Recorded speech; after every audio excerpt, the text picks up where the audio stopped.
Good evening and welcome to the W12 Sprint Series, the final round of the Season 4. And as you can see, I'm joined today by Kevin. Kevin, welcome. Today we have our cameras on, they can see our lovely faces, and yeah, I'm excited for this last round.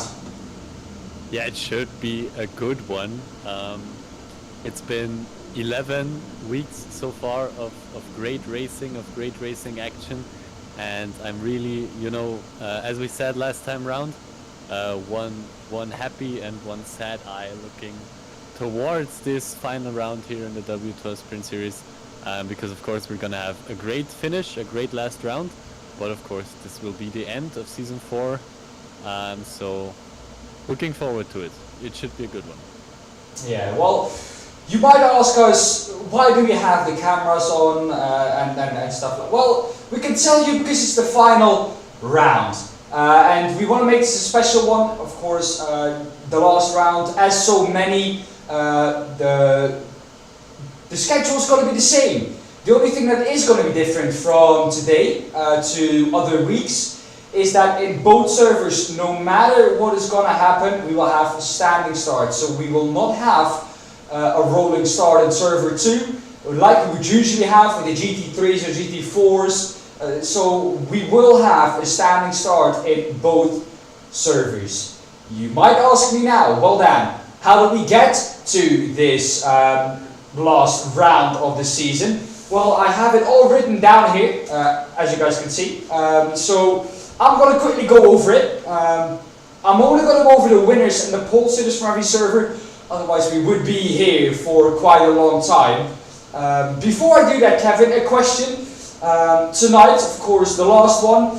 One final dance for Season 4. We're, of course, expecting once again some exciting racing. The track that we are on, we're not going to tell you which track we are on. But Kevin, if you know something about this track that might give it away, tell us now so that people can guess which track we're on. Well, it has a very famous, very steep corner. Yes. I think that's like giving it a bit away, but you really gotta know your tracks, I think. Yeah. To know that one. And before we go to the results from the other rounds, it's downhill and not uphill. Yeah. So we are not at Spa. I can give that away. But let's get into it, because we have, of course, 70 minutes or 16 until we get underway with the qualifying. Of course, we want to see the drivers out on track. We want to meet the track and the drivers, of course, for this last round. 12 minutes, so we have to be quick. Well, round 1, we had, of course, server 1 in qualifying, Thomas Pibat, pole position. In heat race 1, it was Thomas Pibat also taking the win. Then of course heat 2, which is a qualifying for the feature race you have in server 1 technically. Mirko Bortolotti took the victory, and Mirko also took the win in the feature race in server 1. Server 2 of round 1 was the following. Jonas Vana took pole position ahead of, I don't know, we don't have that, so he took pole position. I'm used to getting over the top 3, excuse me. In the heat race, so the main race, it was Jonas Vana also taking the victory. And then in the feature race, so the reverse race in server 2, we had Benedict Hitz winning that race. Moving on then to round 2, we have Mirko Bortolotti taking the pole position in server 1. Winning race 1, or winning heat 1 rather. Heat 2 was won by Mario Souk, and Mirko Bortolotti doing everything he can in server 1, winning everything he can by winning the feature race as well. Server 2. You guessed it, Mirko Bortolotti took pole position. The main race, you guessed it, Mirko Bortolotti took the victory. At the feature race, the reverse group race, you did not guess it because Mirko Bortolotti did not take the victory. Mario Souk denied him from a Grand Slam that round. He could have done it the second time there in round 2 already, very early on in the season, Kevin. But sadly for Mirko, it didn't come through. Round 3, of course, Jonas Vana took pole position. In heat race 1, Jonas Vana also won. It's a reoccurring theme, isn't it? That the winner from round 1 or the winner in qualifying, so the pole sitter, also takes the heat race. It's a recurring theme here, and I think it has happened in the first 3 rounds of the season. Heat 2, Benedict Hitz took the victory, and in the feature race, it's also Benedict Hitz who took the victory. In server 2 in qualifying, Hendrik Augustin took pole position. In the main race, it was Jonas Vana taking the win, and in the feature race, so the reversed grid, it was Pascal Haas taking the victory. Round 4 was the following. Hendrik Augustin took pole position ahead of a heat race where he also won the first heat race. Heat 2, of course, you guessed it, Mirko Bortolotti took the victory there. Not usual that we see Mirko Bortolotti in heat race 2, because as we know in the W12 series, in qualifying it goes as follows. The heat race 1 is P1, 3, 5, 7, basically all the odd numbers. And of course, heat race 2 are all the even numbers. So not used to seeing Mirko Bortolotti, of course, in the even numbers, so, or P2. Of course, Mirko Bortolotti, like I said, winning heat race 2. Feature race 1 by Hendrik Augustin. So Hendrik Augustin doing a really good job. And, well, I can tell you now, server 2 was all Hendrik Augustin's. He got that Grand Slam in round 4. In terms of fastest laps, I don't know if he got them, but in terms of wins and pole positions, it was a Grand Slam for Hendrik Augustin. He qualified on pole, won the main race, and won the feature race, the reverse grid race in server 2. So it was all Hendrik Augustin in round 4. Round 5 was Jonas Vana, who, of course, took pole position. He also won heat race 1, like I said, a reoccurring theme. And if I look back, it has happened in the first 5 rounds of the season. Marius Souk won heat race 2, and Jonas Vana also winning the feature race. You might ask, did he go on to get the Grand Slam? Well, he did not, because Mirko denied him from a pole position in server 2 on round 5. Marius Souk took the win in the main race, and Mirko Bortolotti took the victory in the feature race.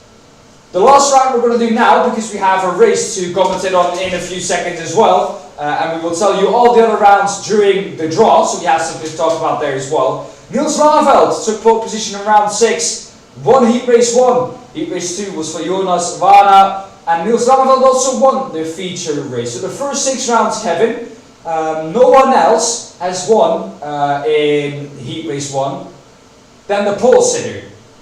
So I don't know if we're going to see the same here this evening. Going on to server 2 then, Hendrik Augustin took pole position there.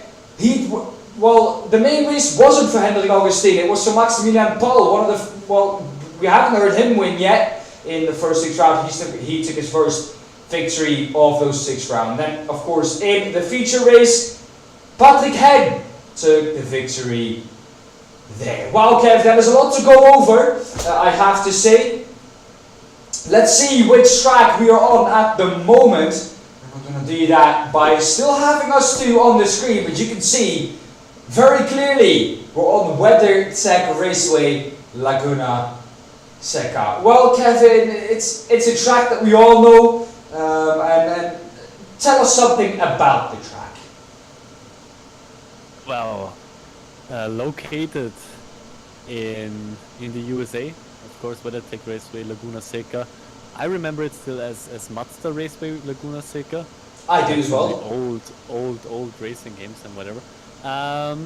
Yeah, Laguna Seca, part of the free content of iRacing as well. So a track that most people will have, or most iRacers will have driven around. I actually got my first road victory in the MX5 Cup here. So okay. Good memories for Laguna Seca. Yeah, really interesting track. I said it as the hint for what track we were on. Of course, the corkscrew, yes. The legendary corkscrew, going in blind and then just a drop like, I don't know how steep, what percentage of steepness that turn has, but of course a legendary turn. And should make for some interesting racing, especially in the cars that we're driving around this time. Yeah, well, let's say, Kevin, for the corkscrew, it's easier to walk down the corkscrew, then walk up the corkscrew. That's how steep it is. So yeah, it is very steep. But let's go down to the track where we see, of course, the drivers out on track. Here we have it. We're out on track now. Sadly, none of us on screen at the moment. If we go over to what the race has installed for us, we can see that at the moment in practice there are 5 minutes left. So we come in about the usual time in practice, Kevin. And Yes. at the moment, Winston Eckel in the supercars taking the pole, or the quickest lap in practice. But as we know, being quickest in practice doesn't always mean that you're quickest in qualifying. It's a one-shot qualifying here in server 1. It's always difficult to say who's going to take pole if it's a one-shot qualifying. Yeah, especially, I mean, if you look at the gaps, they are extremely tight at the top right now. So the drivers really close to each other. And so the tiniest of mistakes or the tiniest bit where you might not get full on throttle or anything could cost you the pole position. Especially, we talked about it loads during the season. When you think about the fact that this is a one-shot qualifying, drivers have only one shot, and Mirko said it, he always goes 100%, but you gotta be like on some really next level stuff, I think, to do that, and be sure of it that you will of course set a time, because it's a big gap, you know. If you're one of the faster drivers, you could say in qualifying, okay, I'm gonna take it easy a bit, still get a relatively good time, like one of the top 5 times. But if you make a mistake, you don't have a time at all, and you're way down the field, and have a real fight on your hands. So it's risk versus reward in the best way. Yeah, well, let's see how the drivers are going about it on track at the moment. Well, here we have him. This is Mirko Bortolotti, who's driving the number 888 supercar. Of course, the 4th supercar he's chosen to take. 2 supercars we have, as you can see, the Holton supercar and the Ford supercar. So those are 2 different brands of supercars. And of course, Mirko opting for the Ford. There's no real difference, is there, between the 2, Kevin? Oh, I do think that underneath, like the exterior, the cars are exactly the same. I hope I'm not saying anything good right now, but yeah, no real difference between them, except for the badge on the front and the looks, of course, and the interior. But I do think, like, underneath all the technical bits and bobs, I think those are pretty much the same. Yeah, So, well, car choice, no factor in the V8 supercars. no, not really. Well, Kevin, of course, coming into this last round, we have a championship as well to talk about before Yes. we go anywhere else. And, well, let's pull up that championship right now. If I have remembered to send it. No, I did not. Well, I have now. So if I'm correct, the championship should be with us. Right now, here we have it, the championship. There we go, this is the championship, how it is looking in the overall class. And as you can see, Mirko Bortolotti, a demanding lead at the top of the standings, that of Marius Zug.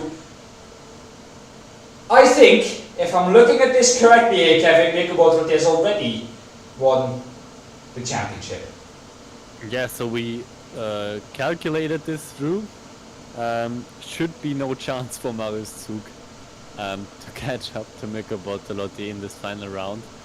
So the top position of the championship is pretty much decided. But if you look 2, 3, and 4, of course there are also prizes for those positions. Not 4, I think, but 2 and 3. They are still very hotly contested. Yeah. Just a couple of points between those guys. So between Zug, Van, and Augustin for that second position in the championship, there is still everything to play for.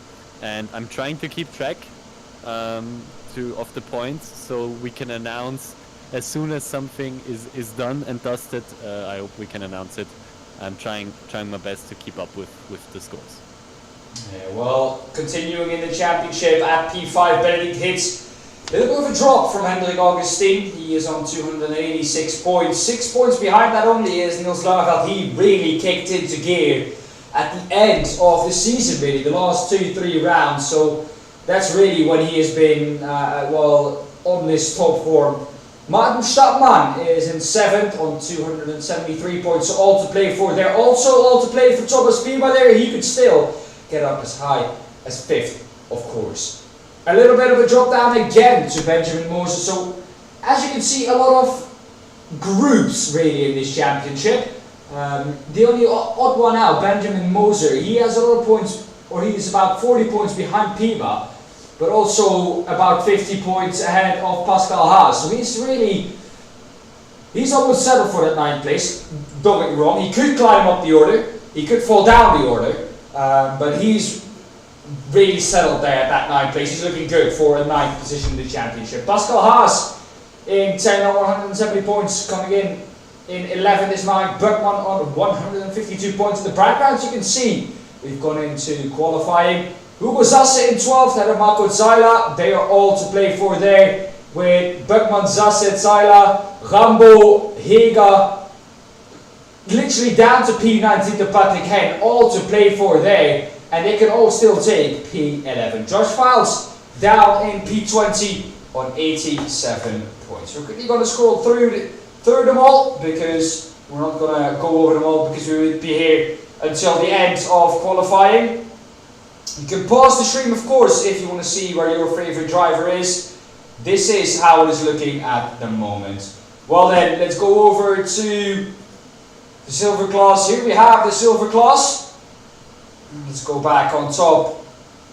Here we have it. Benjamin Moser is leading the way there as SDK decides to do its own thing again. There we are.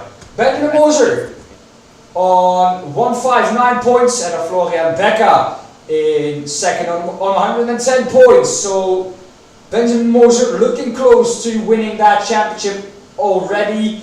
It's going to be difficult for Florian Becker to catch up, isn't it, Kev? Yeah, also there I think pretty much impossible if I'm looking at the silver points that are to be rewarded now. But I think we should go over into the racing because the fast laps have started now, and we're also already seeing some times popping up. I don't know who we're with right now. Mirko Bortolotti, he is on his outlap now, on his fast lap now, so let's see what he can do.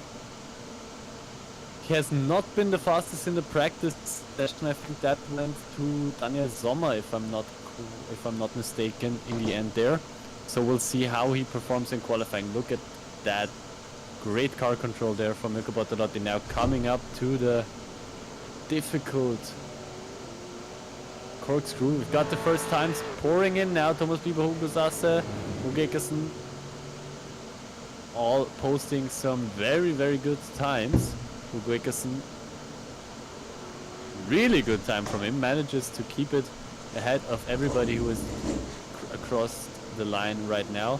Let's see, Mirko Bortolotti, one of the favorites, of course, as always, for that top position. Let's see where he will finish. Niels Langeveld takes pole position, and where does Mirko Bortolotti come? He finishes at the moment in provisional pole. Daniel Sommer still out on track, I think, almost about to finish his lap. There we go, last corner. Let's see where Daniel Sommer puts his Holden there. It will be a 23.4, so not enough to overtake Bortolotti or Langeveld.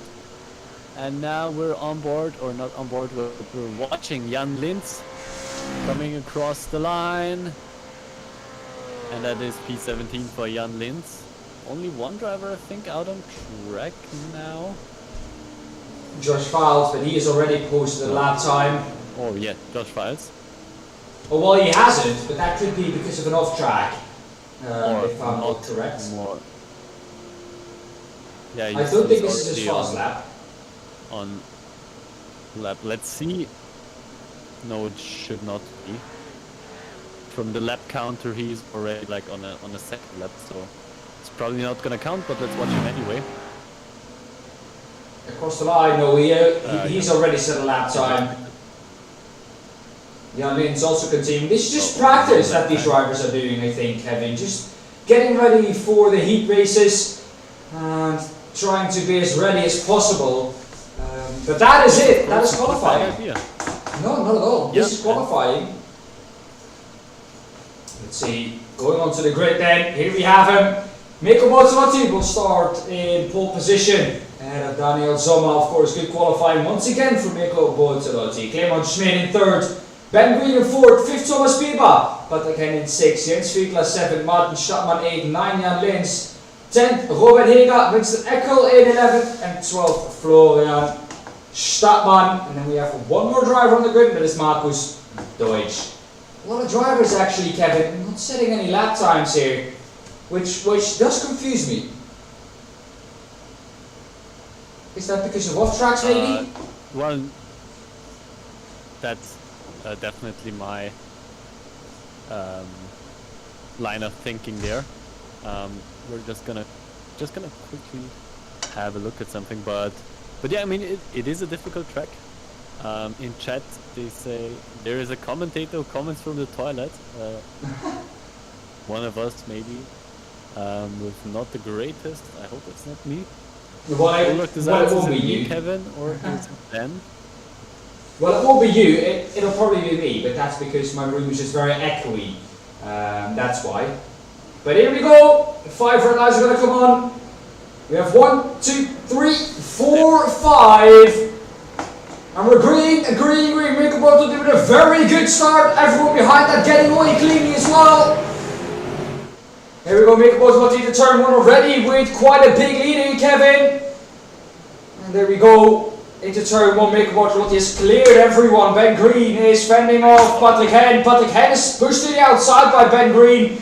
And because of that, Daniel Sommer is now allowed to try and go around the outside of Patrick Hen. Can't quite do it though. They're still side by side coming into turn 3. Not quite able, or turn 4, excuse me, not quite able to make it stick. And Patrick Hen back down to P5. But everybody has had a good clean start. Everybody has gotten away from the line, so that is always great to see. Look at the cars just barreling down, coming now up to the. There we've got a car going off. That is Thomas Piba.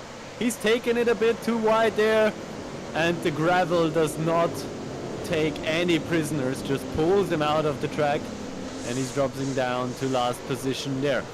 And then we have a little bit of a contact I heard in the background. Jan Lins now dropping down. Thomas Piba overtaking him as well, and we're still with Patrick Hen in P4. Great job there by Patrick Hen. Having a great start. So we've got a lot of good fights there. Robert now on screen. There we go, Mikko Bozzolotti crossing the line, 1:28.7. So already opening up the gap over a second to P2 and Ben Green in the green V8 supercar.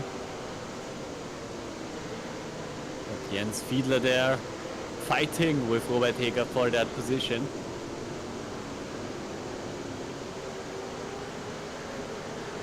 Well, Jens Fiedler, what can he do? He's in P9 at the moment. Patrick Hen is in, or in P9. Patrick Hen is in P5. This is the battle that is roaring on for quite a while now. Clement Schmid is behind him. What did Clement Schmid do? He's at the moment in P6. Looking to try and overtake Patrick Hen. Patrick Hen, of course, leader of the silver class. So he could take pole position in the silver class here, but that depends, of course, what happens in the next heat race. If he can take pole position in the silver class. Clement Schmid trying to overtake Patrick Hen. Patrick Hen, of course, doesn't need to fight this if he just wants to focus on the silver class. Every driver gets points for the overall class as well. So in terms of that, of course, Patrick Hen wants to try and climb some positions there. Not quite able to do that at the moment. The other fight that is going on is back here It is Thomas Biba with Florian Stammmann. Of course, if we go to that now, Clement Schmidt drops down. What has Clement Schmidt done? He's just gone a little bit too hot. The spin! Just a little bit too hot into the last corner. Well, what can Clement Schmidt do about that? I don't know really. Of course, he spun there just a little bit too early on throttle, but just lit up the rear tires, and now those tires are hot, so he's going to have to watch out here, Kevin.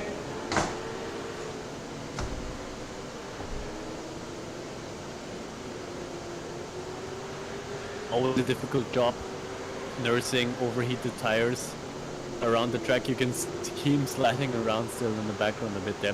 Florian Stammmann now behind Thomas Pieper, who's made, we gotta say, did a good job coming back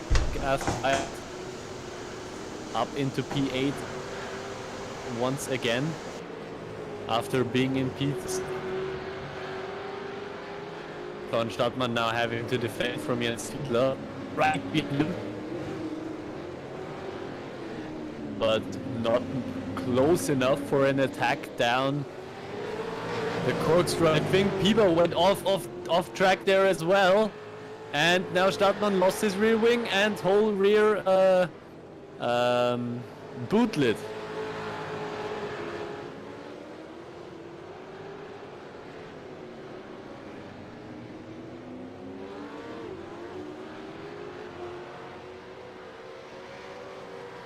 I'm not sure if I can't hear them because of my connection, or if he is not talking at the moment. So I am just going to keep talking for the moment. Okay. Well, it should be better now. So if I'm correct, we should have no commentator All right. commentating from the toilet anymore. I did have a listen to it, and it did sound worse than it normally does. Normally it just sounds fine, but Florian Stammmann in P9 is the man who we're looking at the moment.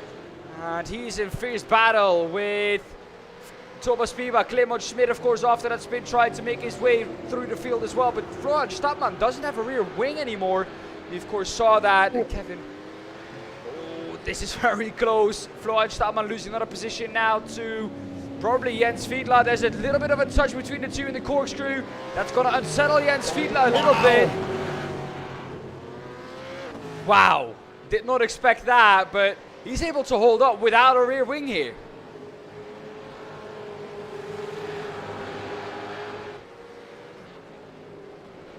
that is quite the accomplishment. I mean, those cars, of course, aren't that aero dependent, I think, but especially at the back, you do need every bit of aero you can get.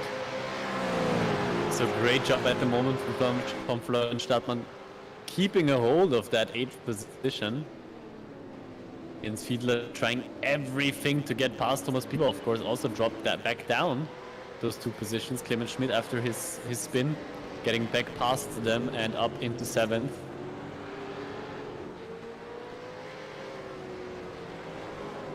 Well, this is a battle that's See Jens Fiedler still trying everything to make it work. And now Pieper lost it in the back. And he's dropping back down to P12. Oh, So Jens not in Fiedler full control of his V8 at the moment. just can't quite get past Florian Stammmann, even though Florian Stammmann doesn't have a wing, which is quite a weird thing to see, I have to say here, Kevin. Usually you see the drivers at least being able to overtake with a wing, but we're going to take a look at the winner of this heat race with a gap of 2.8 seconds. Mikko Bortolotti is once again going to come through to win Heat Race 1 ahead of Ben Green in P2. We're going to go back to this battle. Florian Stammmann has lost that position to Jens Fiedler. Jens Fiedler is now up into P8.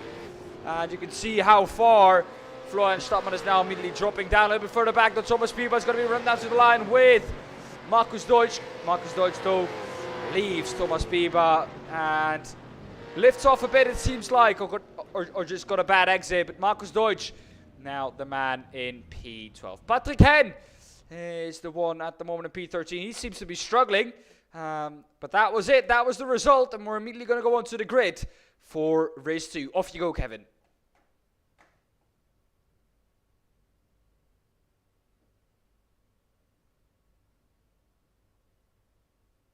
Niels Langeveld starts off the grid, starts off in pole position for the second heat race ahead of Hugo Ekeson, Florian Beck in P3. Maximilian Paul starts from P4 ahead of Hugo Sasse in P5. Pascal Ast starts from P and Josh Files P10. Christian Meyer starts from P11, Marin and Ben Bühnagel finishes off the grid in P13. Well then, I think it's about time for us to go down to the grid. And let's see how these drivers are going to keep it. Because here we go. The 5 red lights are going to come on. And Niels Langeveld is going to lead us away. 1, 2, 3, 4, 5. And we're green, green, green. Niels Langeveld leads us away. Hugo Ekeson in second. And it seems like everyone at the moment gets away clean. And Niels Langeveld, of course, in P1. Hugo Ekeson, the silver driver, was in P2. Florian Becker, though, goes up the inside, but goes deep into turn 1. So Hugo Ekeson does the switch back on, and that was beautifully executed by Hugo Ekeson. A little bit further back, though, Florian Becker defending now from Hugo Sasse. After that launch on Hugo Ekeson into turn 1, now has to defend. A little bit further back, though, Josh Files is fighting with Hendrik Augustin in the all-black Ford Mustang. The Holden behind that from Maximilian Paul, looking to go up the inside a little bit further to the front. Is Florian Becker, gets it all wrong once again. On the exit now, it's going to be Hugo Sasse, but it's been an exciting start here, Kevin, for Florian Becker.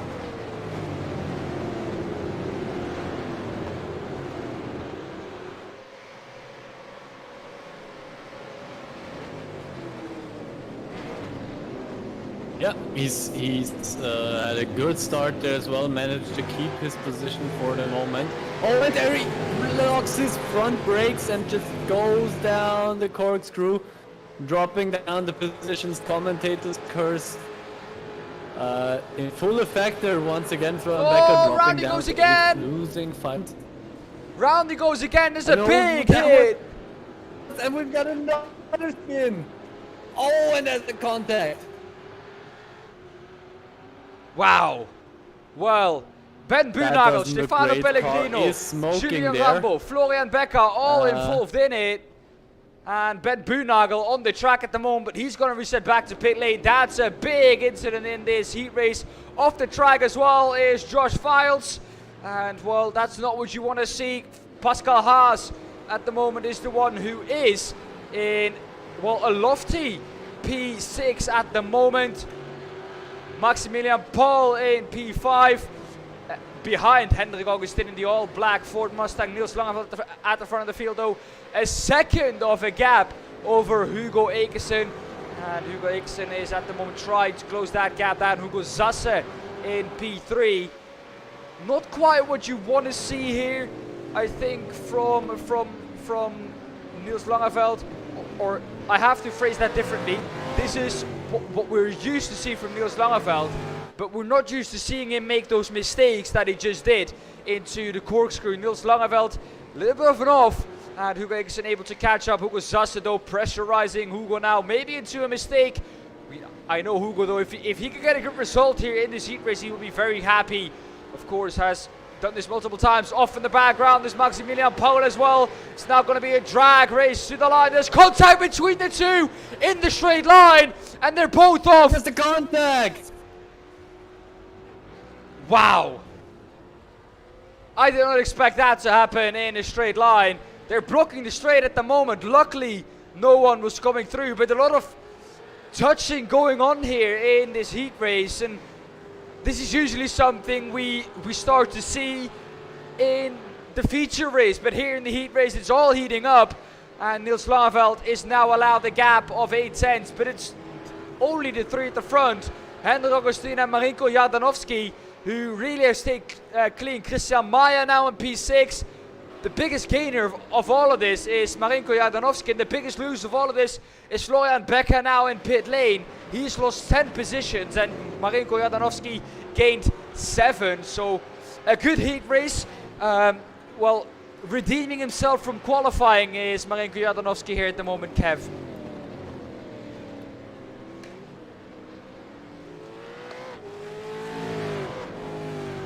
Yep. He's done a great job there, of course. You just gotta Just gotta keep it clean, just gotta stay out of everything, and then you always got the chance to jump up the grid, to jump up the positions very nicely, and Marinko does that par excellence. This time around, he just shows what just a bit of clean driving can do for you. It can do wonders. Yeah, well, P5 is what he has at the moment. Hendrik Augustin, meanwhile, in a fight with Hugo Zasse and Hugo Egersen. Hendrik Augustin still in this fight for the podium. Now, what can you do really here, Kev? Of course, the only thing you can do is stay clean, but if you crash in a straight line, well, I'm kind of speechless then. Yeah. Don't know what happened there. So probably something into after the race from the stewards. Even though this is the final round, I think they still will have to do something. After the fact, Hugo Ekerson. Great fight there between those guys. Hugo Egersen dropped down in the corkscrew and has now lost that third position to Hendrik Augustin. It's white flag. Barry is waving that flag frantically, but it's now for P2 this fight. Here we go. Hugo Zasse has now taken over P2. Hendrik Augustin P3, so he's on the podium already. What a drive this would be from Hendrik Augustin if he could pull this off. Hugo Egersen dropping down. It seems like he's just gone in a little bit too hot on those tires. Marinko Jadanovski, meanwhile, ahead of Christian Maya as well. Niels Langeveld now a lead of 3.1 seconds. He's dominant here in this race. Hendrik Augustin, this is the fight for second. Hugo Zasse is still in front, but Hendrik Augustin getting a better exit out of turn 6. Where can he go? To the inside of 7. Not quite able to do that. And the number 99 Ford Mustang. Oh, Hugo Egersen off in the background. Hugo Egersen off. And now Marinko Jadanovski is going to come storming through. I think he's just a little bit too far back. We'll go back to the battle at the front of the field. What has happened to Niels Langeveld through the corkscrew? It seems to be a little bit of a mistake from Niels Langeveld because the gap has dropped down to almost below a second now. It is below the second. And well, Niels Langeveld at the end making another little mistake behind though. Hendrik Augustin going for the set into the last corner. Can't quite make it stick. Niels Langeveld is going to come through to win this feature race. And well, behind that it is Hugo Zasse who comes through in second. And Hendrik Augustin, after a beautiful comeback drive in the all-black Ford Mustang in P3. Hugo Egersen in P4 after a disappointing race for him. He was looking good for a P2, but dropped down off the podium after a little bit of a mistake from him in the corkscrew. Christian Maya in P6 for him. Here he is. And in P7 we have George Faust, Pascal Haas P8, and Julien Rambo, who is going to come through the last corner. We just have to wait on him for a couple more moments. He's going to finish in P9.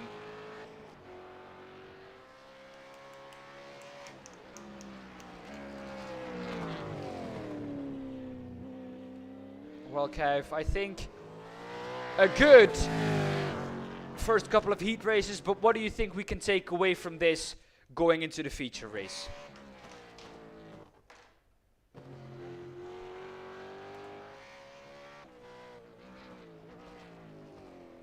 Well, we'll have to see. The first heat race was definitely a bit cleaner, you gotta say. People making mistakes there as well, but I don't think there were as many contacts as we saw in the second race.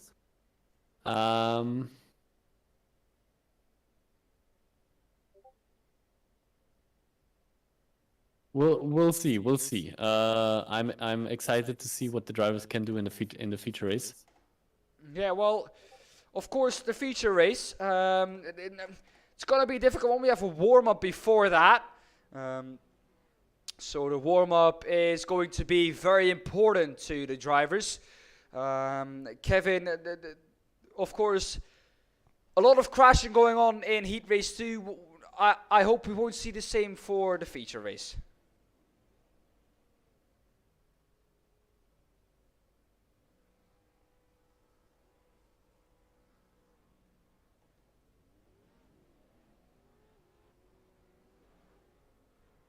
Well then, let's take a look at the grid when it is ready for us. Qualifying has come to an end. Or qualifying, the practice or the warm-up has come to an end. Here we go. We have the grid for you right about now, and it's going to appear on your screen in just a few moments' time. Here we go. There it is.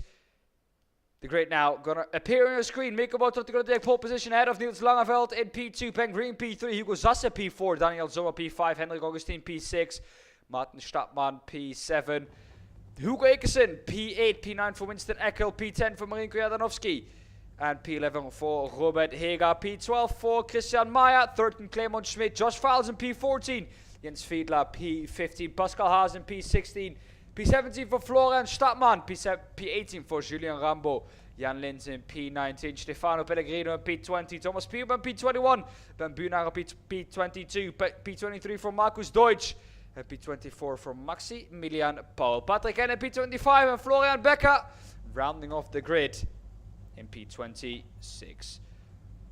Well, here we go. A long grid is waiting on us. Here we go. Everyone is on the grid. The 5 red lights are going to come. 1, 2, 3, 4, 5. And we're green. It's a good start for Niels Langeveld. So is it for Mikko Bortolotti. Heading down into turn 1. Everyone seemingly getting a good start. Mikko Bortolotti though, there he is. Niels Langeveld challenging him into turn 1 around the outside. He's going to have to watch out for Ben Green on his inside. Now he's going to get a better exit. Mikko Bortolotti though, Kevin, for so long, holding on to this P1. Hugo Zasse in P3 is going to, well, have to wait for a moment because Ben Green is just behind him. He can't quite overtake Niels Langeveld. He's just a little bit too far back. But Hugo Ekesen up 3 already after disappointing heat race for him.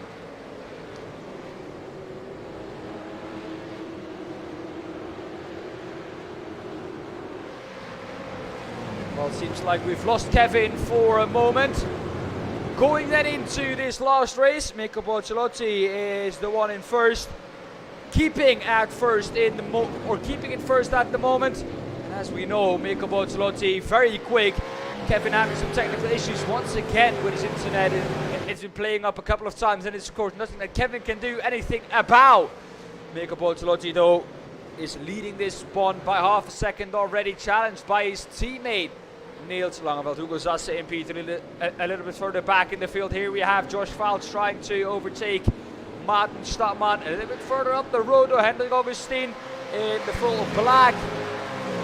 Once again, having a good start, Hendrik Augustin, staying where he is and looking to try and gain positions now, but that corkscrew is going to catch some people out. Winston Eckel, who is looking quick in practice, is quick in the race as well. P7 for him. He's up 2 positions from the start. And then Daniel Zoma is in P8 just behind him, dropped down 3 positions. Clement Schmid is in a fight with Ben Buhnagel. Ben Buhnagel slots in ahead, behind him now. It's Robert Hega trying to make the pass on Clement Schmid as well. And Robert Hega gets the pass done on the inside. There's a little bit of a touch between the two. And Clement Schmid gets pushed wide now behind that. Patrick Henn is going to come storming through as well. Clement Schmid is going to have to watch out into turn 6. Can do it and can't stay ahead of Patrick Henn. But Clement Schmid in the early stages getting barged out of the way and already dropped down 5 positions. A lot of losers here in this race. Meanwhile though, Josh Falz losing a position into the corkscrew to Martin Stadtmann. Beautiful move by Martin Stadtmann there into the corkscrew. Ahead of that, it is Winston Eckel at the front of this queue. In the Monster-sponsored Holton car, it is Daniel Zoma who is in that car. He is in the number 57, so the number 57. Trying to overtake Winston Eckel. He has the slipstream now at the front. Can he make it stick? Can he do something towards Winston Eckel? Not quite though, has to stay behind. Niels Langeveld is in second still. This is the battle at the front of the field. Behind that though, you have the battle between Ben Green and Hugo Zasse. Ben Green seemingly gaining Hugo Zasse, and Hugo Zasse gaining on Niels Langeveld. As long as Niels Langeveld I think can stay within half a second. Hugo Ekesen over the background, it's going to lose him a lot of positions. Everyone is going to come through, including Julien Rambo. Can he stay out of Julien? Yes he can. Cuts off the nose of Julien Rambo, just rather slots in ahead of Julien Rambo, but loses down to P10 after once again a good start from Hugo Ekersen. Now once again dropping down the order after a mistake that he made on his own. And let's see how that mistake all materialized. Here we have it on his own. Hendrik Augustin behind that, also getting a big snap. But he manages to keep it going. Hugo Ekersen, sadly for him, he didn't. He's down into P8. Hendrik Augustin gained a position on Daniel Zoma. Hendrik Augustin proving quick here, as is Ben Green. Ben Green now seemingly very close to Hugo Ekersen, like I said, gaining for a long time on Hugo Zasse.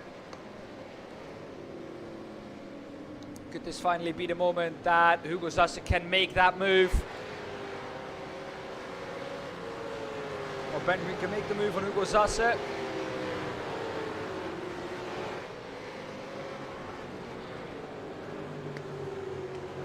Not quite, it seems like, at the moment. Niels Langeveld still in P2. Here he is under attack now from Hugo Zasse. This is the battle for P2. And because of this, they're all losing contact with Mirko Bortolotti. The gap now 2.5 seconds in the front for Mirko Bortolotti. And let's see, on board with Hugo Zasse. There we go, on a move into the corkscrew. Couldn't quite do it. There's contact between the two. And in the corkscrew, that could prove very vital.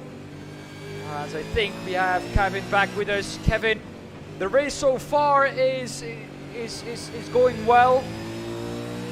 Or Mirko Bortolotti has a bit of a lead now, 2.7, 2.8 seconds. What do you think Mirko can do from this point on? Well, you know, as it always is with those feature races, part of it is always the strategy. Mirko has got a good gap right now, so he can manage his fuel. He can really dictate the pace that he wants to drive now. I don't think he has to stress about anything that happens behind him for the moment. So if he can keep that pace up and maybe save a bit of fuel here and there, he should be good to go to get to the finish and win this feature race. Well, it's not as easy as that, just getting to the finish. Because this track is I was somewhat on this. Yes, sorry, go on.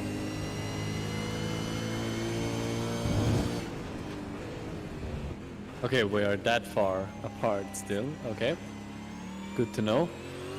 Yeah, of course, it's not easy getting to the finish. I think what you wanted to say. It's a very difficult track. We have seen that time and time again in this race, in the heat races, in qualifying, wherever. So he really gotta stay on his A game, but I do think that he's got a great chance to just drive his pace and bring it home. Yeah. Well, Niels Langeveld into turn 1. He has now a little bit of a gap to Hendrik Augustin. Of course, people already making their pit stop. Hugo Zasse, Ben Buhnagel both going into the pits. People have already made their pit stop. Jens Fiedler hasn't. Ben Green is the one leading this field away from the pit stoppers. As you can see on the left hand side, there he is. There is Hugo Zasse. Can he stay ahead of his teammate? He can't quite. Let's go on board with Hugo Zasse. No! He's taken all the way off the track. That's going to be an unsafe pit exit for Hugo Zasse. And that is going to take him out of the run for the podium or anything here, because Hugo Zasse just getting it a little bit wrong here. And we can see coming out of pit lane, here it is. He's going down and he brakes and it just gets all out of shape for him onto the sand. And, well, there's no holding it at that point, and that is going to leave him with a penalty for an unsafe pit exit. And quite rightfully so, because that is not a safe way to enter the track. Luckily, no one was collected in that. Martin Stadtmann now also making his pit stop. There is Martin Stadtmann in the pit lane. Hugo Ekesen now up into P4 again. Still has to make his pit stop though. The leading man is still Ben Green, so if he can try and get ahead of Niels Langeveld, he can maybe chase down Mirko Bortolotti, although the gap between those two, 3.6 seconds at the front of the field. A little bit further back it is Florian Becker, who at the moment is in a fight with Julien Rambo. Julien Rambo doesn't have a wing anymore. If we go off board, Florian Becker, his car looks a little bit more healthy, doesn't it, Kev? A bit more healthy, especially compared to Julian's. That rear wing does make quite a difference, probably not in performance, but also in appearance. Let's see, Florian Becker now trying it, maybe around the outside, going for the switchback. Going up the inside there of Julian, turns to the outside for the next corner. Still not, you can see those V8s really not that dependent on that huge rear wing that they've got. Julian at the moment really managing it well, staying ahead of Florian Becker. Now he may have gotten a bit of a moment on exit, and now Florian Becker he goes very deep into the corner. They both very, go very deep. Oh, and Julian touches the sand. The sand on the outside, thank you.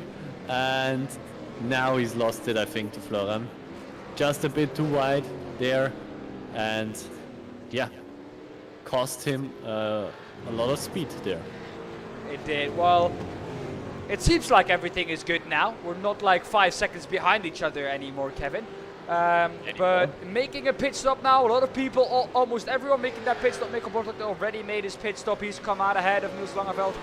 Niels Langeveld just coming out of the pit lane ahead of Ben Green, so that early pit stop hasn't worked there for Ben Green. Oh, P6 lost 3 positions. It's always, you can make it work, the early pit stop, but then you really gotta hammer in some good laps when you're in free air.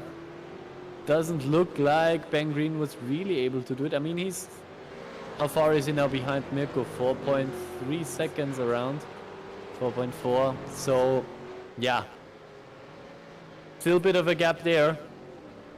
And Augustin Eckerson Sommer now all in pit lane as well. It's probably more interesting to see where he will rejoin and compare to those 3 guys, if any one of them can take his can overtake him. Mirko Bortolotti now coming around the final corner. There we got him, Ben Green. Everybody now in the pits. Hendrik Augustin leaving pit lane now. Of course, having to pick up speed there, but of course they do have a shorter run through turn 1. There he goes, Ben Green. Now they are side by side. Ben Green will have a bit of a longer way, but the run for Augustin is very narrow, very difficult. Let's see where he rejoins. Oh, just behind Ben Green. Hendrik Augustin cutting it really closely there. But he is now in a good position to attack Ben Green, if he can keep it up. Bortolotti, Langeveld, Green, the top 3 haven't changed from the starting positions. Hendrik Augustin gained 2 positions, and he might be looking for another one. Ben Green just in front of him right now. This could become very, very, very interesting.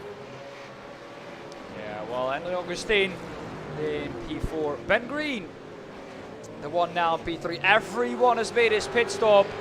It's now 5 minutes left here, and it's a 5-minute sprint to the flag. Basically, a heat race now in it. And Mirko Bortolotti starts that heat race with about a 4-second lead. So he can ease it off now. He can be safe through the corkscrew, and that helps a lot, because if you have to be on the edge every time through the corkscrew for 18 minutes straight with a car that is already very tricky to drive, it's going to be difficult to keep it on track.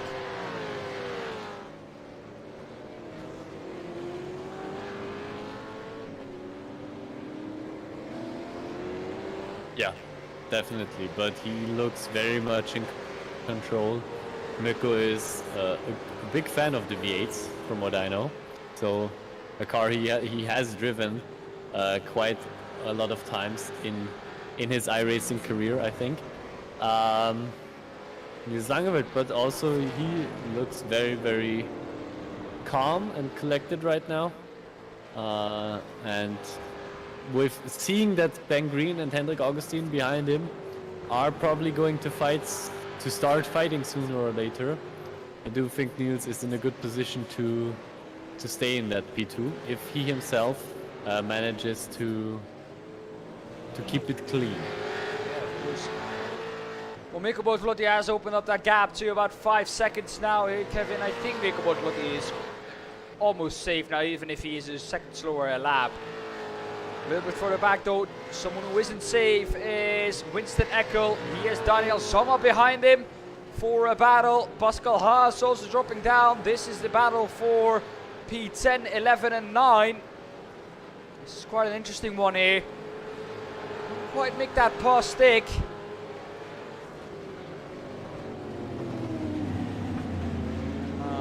Well, Pascal Haas dropped down the order, still gaining in terms of where he started, so not a bad result still. This would be Pascal Haas, but not what he could have had. Thomas Biba is in front of Robert Hega. We go back to the battle between Winston Eckel and Daniel Zon. Winston Eckel opening up that gap a little bit, of course. Usually those are teammates, Hugo Ekesen and Winston Eckel, both driving for Platinum Racing Team. But Hugo Ekesen, well, I don't know if he's going to let Winston by. I don't think so, because they're both fighting for the overall championship here. Yeah, he's probably not going to let him by. Hugo Ekesen, they all want to get those points, those very important points in the races. So, but he might have to let him by now. Winston Eckel making a mistake through the corkscrew there, and now he is past. Well, Winston that was Eckel an now unfortunate ahead. mistake from Winston. Sorry, Kev? Yeah, no. Go ahead. Well, making an unfortunate mistake there through the corkscrew. Also something that has happened. We're quickly going to take a look at it, because Mikko Bortolotti is going to come across the line in just 2 laps time. Stefano Pellegrino making a mistake and having a crash into the wall. Yes, he does. And that left wheel there, immediately, Kevin, you could say that left wheel doesn't look happy. However, he can manage to keep going.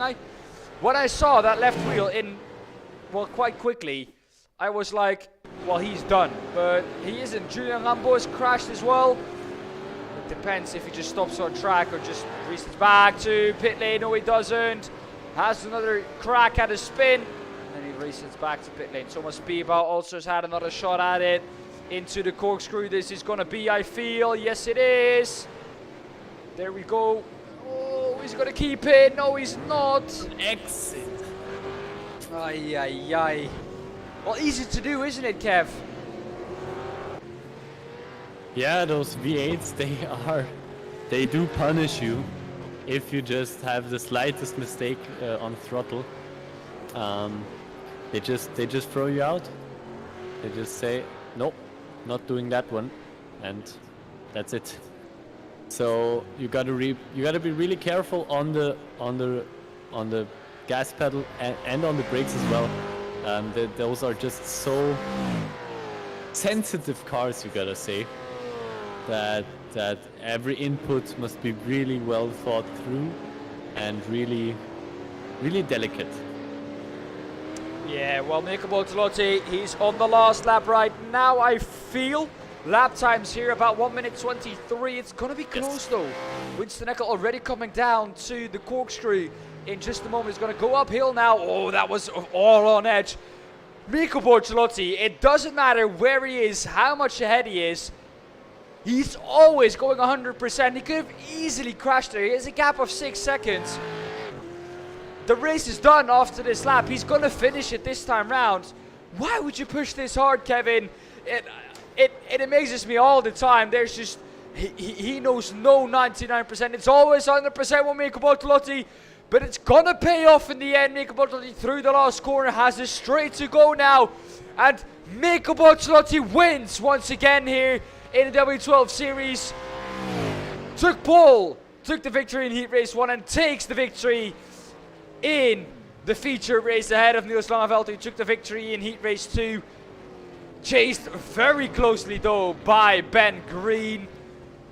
Wow, what a race we've seen, and it's not over yet. Thomas Piba is fighting with Markus Deutsch here.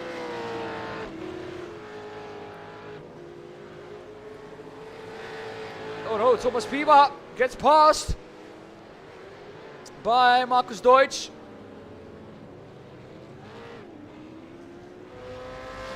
Jens Fiedler now also there. There's Markus Deutsch coming across the line. Now we have to wait on 3 more people. Stefano Pellegrino, the last one to come across the line. Here he is with that hampered car. We saw him smash into the wall. Left hand side damage for him. It's this wall that he smashed into. But luckily for him, he could finish off this race in 20th. Across the line he goes. And well, what do we take away from this server? Of course, we can take away, Kevin, that Mika Bortolotti is champion of the W12 series. Season number 4. Season number 1, season number 2, season number 3, and season number 4. They're all Mika Bortolotti's. And, well, he did it again. He's showing why he's become champion 3 times earlier. And, well, he's just always there.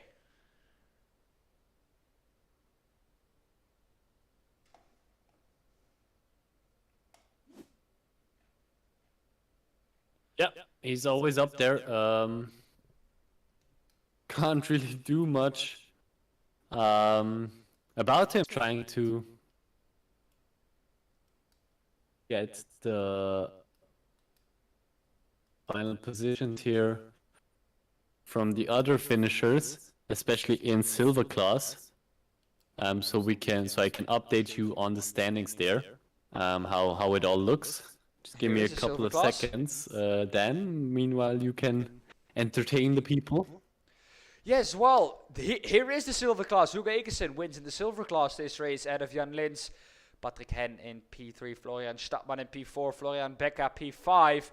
Markus Deutsch P6, Ben Buurnagel P7, Christian Meyer P8, Stefano Pellegrino P9, and Julien Rambo P10. Let's look at the overall standings. Here we have him. Mika Bortolotti winning, of course, ahead of Niels Langeveld. Ben Green in P3. And we're going to switch to the cameras in just a moment time. Hendrik Augustin in P4, P5 for Martin Stadtmann. Hugo Ekersen in P6, P7 for Daniel Zoma. Winston Eckel in P8, P9 for Pascal Haas. Jan Lins in P10. And, well, Patrick Hen is the next one in P11. P12 Florian Stadtmann, Florian Becker P13, Thomas Piba P14. Jens Fiedler P15. Markus Deutsch P16, Ben Buurnagel P17, Christian Meyer P18, Josh Files P19, Stefano Pellegrino in P20. And that are the results. We're going to go over them a little bit further. There we have him. Clement Schmidt P21, Robert Hega, Julien Rambo, Hugo Zasse, Marinko Jadanovski, and Maximilian Paul, all not finishing this race. Well then, let's go over to the cameras. Kevin, we are, as always, looking very handsome, as the cameras are not there. Technical issues are always there. Seems like the cameras are not there. Well, with those issues, and with the other issues that we have, sadly, this wasn't the plan for tonight, but we're going to go to a Be Right Back screen while the draw for Server 2 is going on. And we'll be right back with you with more action. This will not be as long of a break as normal, because we are going to try and resolve those issues. Be right back with you guys. Don't go anywhere.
Hello and welcome back to the W12 Sprint Series Season 4.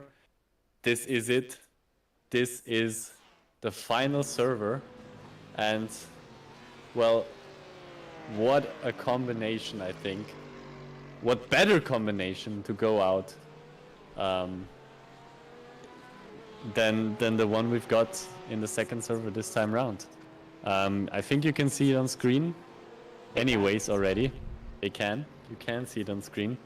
It is Interlagos, which has been, of course, the final round of or a title decider in so many Formula 1 seasons.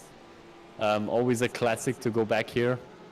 And we are here in the GT3 class. And Interlagos GT3, that just sounds right. As the cars do, as we listen to them here in the background. And I'm excited to make this final one a good one. I hope the drivers are as well. And I hope you are as well, Dan, who is of course still with me on the other side of the commentator booth. I thought you was not gonna bring me in for a second, but no, joking, no. Yeah, of course, I'm excited for the last one, of course. So much work has been going into this season from our side, from the commentary team, from the stewards, from Mirko, of course, setting this all up. Just so much work has gone into it, and I think we've so far seen a very successful W12 series season 4, and well, yes. I think there wouldn't have been a better place to finish it off than here at Interlagos. There's only one place where you can really round the season off, and that's here in my eyes. A track that we as sim racers know so well. So yeah, I'm looking forward to the race. As always, there's not a race that I don't look forward to, being a race fan. But yeah, this is a track that just provides racing. It provides a lot of good racing as well. So I'm just really excited to see what these drivers can do. And Mirko Bortolotti, if we go over to the results, of course, 1 qualified on pole position, 1 heat race won, and 1 the feature race. Is our champion here, Kevin, gonna round off with a grand slam?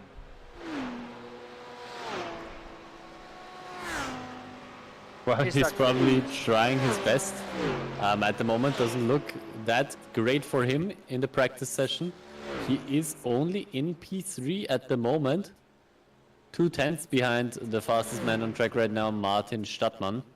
But still, of course, this is only the practice session we still got. 17 minutes of qualifying coming after that. So still a lot of time for him to improve. And I can see that my connection is not great at the moment. I hope I'm coming through all right. Maybe a bit delayed. So I'm trying to keep talking to not throw Dan off. But yeah, as you said, Mirko Bortolotti, our Season 4 champion. Who else but him? He's been so consistent. And he's done a great job overall. So, yeah then, nothing more to say about that. I think his results speak for themselves. They do, and Mirko Bortolotti, he's done so much to get this going and to be ready for this, and I think it's more than deserved as well that he wins this championship. He's just been consistently there, and every time he's been able to perform, it's unbelievable how close this is. And still, Mirko Bortolotti manages to come out on top so many times, and it's incredible to see how good and how consistent this man can perform. Not to take anything away from all the other drivers, is of course, because they are really quick as well. But Mirko Bortolotti just let's be honest here, Kevin. He seems to be on a different level than anyone else. Well, he's just so consistent. I think that's we talked about it, I think, last time round as well. Just the consistency just makes you win a championship. And you and me, we looked over the results before tonight's stream, and his name just popped up every time in almost every evening. And that's just you just grind the points. I don't think like pace wise he's that far ahead as the points might suggest. I do think we do have a couple of drivers who can really take it to him if they want to, but they just not have been as consistent, I feel like, as Mikko was. And in the end, you know, that's what decided. But I don't. Yeah, I say it. I don't think pace-wise he's that far ahead. I think he does have a couple of very close competitors that are just as fast as him, but he just manages to do it on a more consistent basis. Yeah. Well, Martin Stadtmann, the one who's leading this practice session, also in the BMW. The penalty weights, Kevin, do you have them ready for us? Because, of course, with these GT3s, there are penalty weights. Yes. And Yes. you have them ready for us, if I'm correct. I as we go have into them ready, qualifying. yes. Yes, so let's start with the BMW as we are looking at it as Martin Stadtmann is driving it. The BMW is only on plus 5 kilograms, so equal to two other cars who have also only 5 kilograms, which are the Ferrari, which is only driven by Clement Schmidt and Matthias Lebelt at the moment. So the Ferrari BMW have only 5 kilograms added, and as well as the Mercedes. Maybe let's, before we switch, or there we have Martin Stadtmann. So Martin Stadtmann, BMW plus 5 kilograms. Then let's wait for a Ferrari to enter the track maybe. There it is, Matthias Lebelt plus 5 kilograms also for the Ferrari, so one of the lighter penalty weights. Then do we have a Mercedes in the field that we can show? There it is. The Mercedes also just on plus 5 kilograms. So BMW, Ferrari, Mercedes, all plus 5 kilograms penalty weights. The next heaviest car or lightest car, whatever way you want to go, is an Audi, or is the Audi, which is only driven tonight by this single man, Winston Eckel. The only man sitting in the Audi with plus 15 kilograms weight added to his car. The next heaviest car, because now we're getting really heavy, is the other Italian in the field. It's the Lamborghini, which is also not a popular choice tonight, only driven by Maximilian Bauer. The Lamborghini with plus 20 kilograms of penalty weights. Then coming up to the heavy cars, it is that we've got the Lamborghini. The next heaviest car is the Porsche, already one of the more popular choices, plus 23 kilograms for Hendrik Augustin, for instance, and his Porsche 911. And then the heaviest car, which we can't switch to because nobody, at least on my end, I can't see anyone driving it, is the McLaren. Plus 30 kilograms this one would have if anybody was driving it, but nobody is, so there goes that. So the heaviest car tonight is the Porsche with 23 kilograms added to it, and considering the quite hefty ballast that these Porsches have, you really gotta say, still a very popular choice of car tonight. Like, considering the Ferrari has only plus 5, and only 2 people picked that, and the Porsche has plus 23, and 1, 2, 3, 4, 5, 6, 7, 8, 9 people picked the Porsche. Dan, what do you think about that? Well, still a lot of people who picked the Porsche. A lot of people also picking the Mercedes. One man who I thought would pick the Mercedes is Marinko Yardanovsky. If some cars appear to not have any paints on at the moment, well, I am busy downloading the paints. It's just not as quick as it normally would be. Trading paints, not working with us at the moment, but they might appear throughout, throughout this qualifying and throughout the race. Of course, one of those who does have a livery on is Winston Eckel. We saw that in the Audi. On the bottom left, there was that Platinum Racing Team livery on the car, but it wasn't showing on the car itself. So I'm busy downloading those. But yeah, Mike Kwiatkowski in the Mercedes drives this car in PEC as well, or in PEC in the Platinum Racing League Endurance Championship, from where I got to know him. Of course, last round where he was at Silverstone. Drove the Mercedes. I don't know what particularly he thinks of the car, but based on the fact that he is again driving the Mercedes, I think he at least is comfortable with the car. Yeah, it is a very balanced car, I think you could say about that. I think it's also a very fast car, and that's why people always seem to pick it. It's always just a great performer at almost every track. So I think it will definitely be also a good choice, I guess, here tonight. Let's see what the Mercedes drivers can do with their weapon of choice. Quickest Mercedes at the moment is Robert Hega in P6. The overall driver with, at the moment, a time of 1:32.30. So the only ones who did 31s is Meko Bortolotti. Early on in qualifying here, very, very quick. He's doing a great job there, Mirko. At the top, ahead of Stadtmann Maximilian Paul, taking that lone Lamborghini. No, actually Hugo Sasse. Oh, I oversaw him. Hugo Sasse is also in the Lamborghini, my bad. So the two Lamborghinis in the field. But taking one of the two Lamborghinis very far up in the positions up to P3. There it is, also a very, very spicy looking car. I do like the aggressive look of that Lamborghini. Also, of course, I think all of the GT3s pretty much are good cars to drive, from what I know.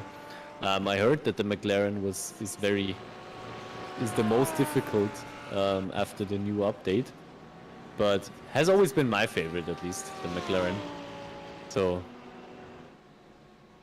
make of that what you will, I guess. Yeah. It's a good-looking car, and the way it drives is maybe a little bit more difficult for people that just got into iRacing or just got into GT3 racing. But it's definitely also a quick car if you know how to drive it. And then BOP, of course, also a thing, as we see now Martin Stadtmann going to the pit lane.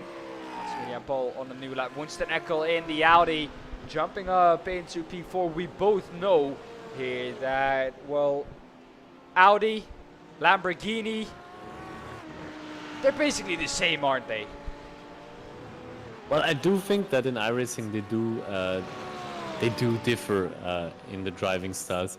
That's why you usually see more of one kind of car. I mean, Audi again, only one Audi, Winston Eckel, driving in the German version. But yeah, they do share a lot of similarities, but they are not exactly alike.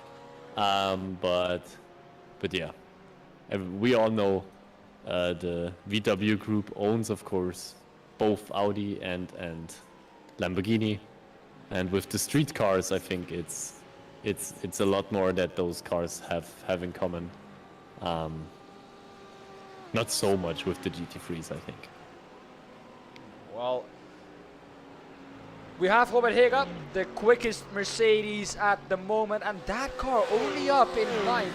However, if I count quickly, 4 people have chosen the Mercedes, so not as much as the Porsche, but it's pretty much BMW or Porsche in this field. We have, we have 8 BMWs, and as Kevin said, we have 9 Porsches, so quite divided between those two.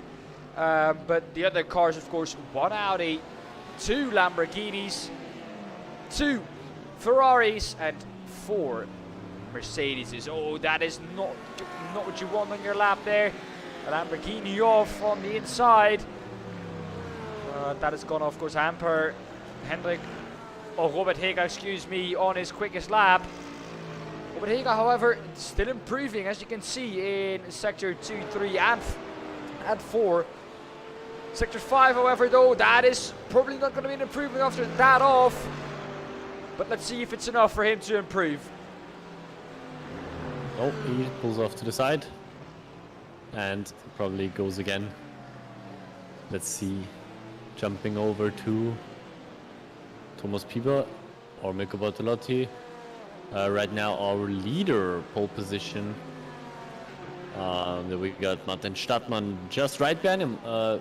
Just a bit more than a tenth behind Mirko Bortolotti. So the fight for pole position is still very much on. But those drivers, with those combinations like GT3 and Interlagos, that is a combination that those drivers will have been, I'm guessing, a couple of times before. So everybody really brings their A game this time around, because I guess you could say that pretty much everybody knows how this car behaves around this track. So everybody, you really have to get the best of the best out of yourself if you want to get a competitive lap time, because everybody else will as well. As you see, Marinko Jadanovski going purple everywhere. Oh, to Marinko Jadanovski, he's in the Mercedes, he's going to cross the line. This could be a really good lap. This is not overall, this is in his own class. And, well, does he jump up in terms of positions? No, he does not. He doesn't even improve his lap time, it seems like. Yeah, not quite sure why the overlay showed it as violet, as purple. Because on my SDK it just showed it as green. So I'm not quite sure why SDK isn't following its own rules there. Thank you very much for confusing us. It seems like he's being held up here, Kevin. Who is ahead of him? There we go. It is. At the bottom, it is Jens Fiedler, P17. And, well, of course, if he's on a quick lap, he doesn't need to let Mirko Bortolotti through. And I don't think Mirko Bortolotti really thought about that at the start of his lap. However, though, Mirko Bortolotti is quick, he looks quick. And at the moment, it seems like Mirko Bortolotti is at least on his way to a Grand Slam here to really, well, kind of show his dominance in this championship, leaving the championship in Season 4 with a Grand Slam.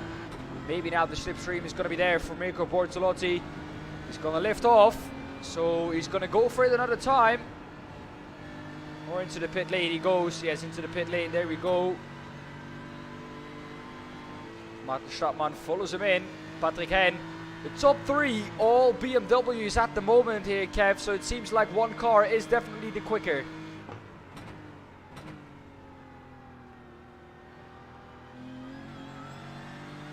Yeah. BMW looks very strong at the moment, but again, of course, one of our silver drivers. You gotta say that. Pulling this car up to P3, beating Maximilian Paul at the moment, who is still in P4 with the Lamborghini. And the Porsche drivers, you gotta say, I think some of them might be regretting that decision. You know, with the heavy ballast that they've got, especially compared to the BMW, feels like unnecessary risk to take there with the car. Well, still because quite a lot again, of people have best have Porsche.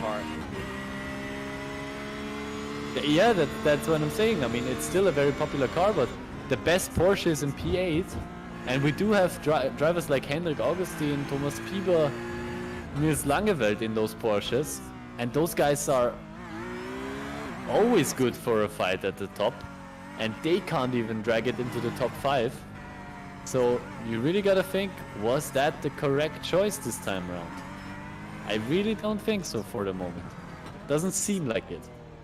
No, definitely not. Well, the quickest Porsche is the one we're watching at the moment. That was Thomas Piba, who is down in P8 compared to all the BMWs as we go with Mirko Bortolotti. And he's going to start his next lap time. Here we go. He's going to line it up now. And he's going to try and get the best exit. Here we go, down the main straight. Of course, a good exit for Mirko Bortolotti. He's going to stay all the way on the left. Here we go, starting a new lap with Mirko Bortolotti. Could this be the pole position lap? There's one more shot in it for Mirko Bortolotti, maybe after this one. So it's this one or one more. He's got to choose carefully. That seemed like a little bit too deep into turn 1. So he's got to choose his shot carefully here, Kevin, because he's only this one or one more left. Clement Schmidt improving as well in P7 in the Ferrari. He's the quickest Ferrari. The next Ferrari, Matthias Lebel, down in P19. So he seems to be on terms with that Ferrari, isn't Clement Schmidt? Clement Schmidt, if we have GT3, always chooses the Ferrari. Doesn't matter how many ballast it has, always chooses the Ferrari. So we know how this car handles and everything, so that is his advantage maybe in this car. Of course, I mean, that's why probably a lot of people still pick the Porsche, because that's just a car they're very familiar with. And it seems like the same for Clemens there. He just sticks with one car he feels comfortable with, and as you said, no matter the ballast, the penalty weight, he just sticks with it.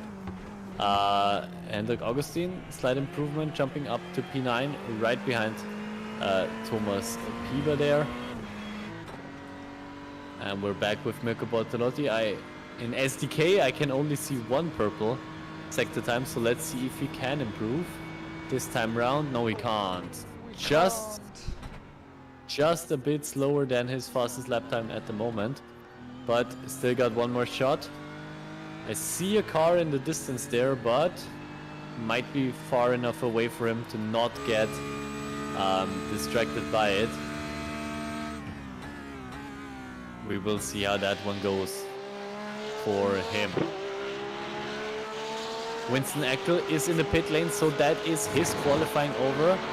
Winston Eckel in P3 at the moment, pulling that Audi up pretty far. Patrick can drop down to P5, so no more BMW 1-2-3 at the moment, just a 1-2. But a couple of cars still out on track. Maximilian Paul, we can see he's on the out lap, so that won't be enough. And Patrick Ken in the pits as well. A lot of drivers in pit lane, so those sessions are over. And I don't think Mirko, he's just too far away from the finishing line, I think. So he won't be able to get another lap in, but everybody else probably isn't going to as well. So I think we can call it. We're gonna wait. Yes, there it is. Mirko Bortolotti finishes in P1 and is the pole sitter for the first race of the second server. Well then, the grid is out on screen for you, Kevin. One last time this season. Well, we do have another race, so. Yeah. Yeah. Mirko Bortolotti starts from P1 after his great qualifying performance. Martin Stadtmann in P2. Winston Eckel starts from P3. Maximilian Paul P4. Patrick Henn, silver driver, silver pole position for P5. Robert Heger P6. Pascal Haas starts from P7 ahead of Clemens Schmidt. Thomas Piebert P9. Hendrik Augustin starts from P10. Nils Langeveld P11. Julien Rambeau in P12. Florian Stadtmann starts from P13. Jens Fiedler P14. Christian Meyer P15. Stefano Ben Green P16. Benjamin Moser P17. P18 goes to Stefano Pellegrino. Matthias Lebelt P19. Marinko Jordanowski P20. Hugo Sasse P21. Hugo Eckerson P22. Jan Linz P23. Florian Becker starts from P24. And Ben Bühnagel and Josh Files start from P25 and P26, respectively.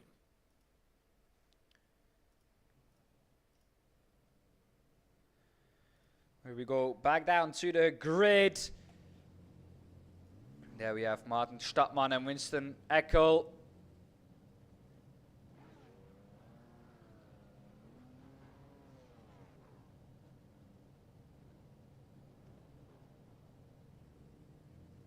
We're waiting on Mirko Bortolotti to get onto the grid. You can see that pole position spot, it's empty. There he is, Mirko Bortolotti.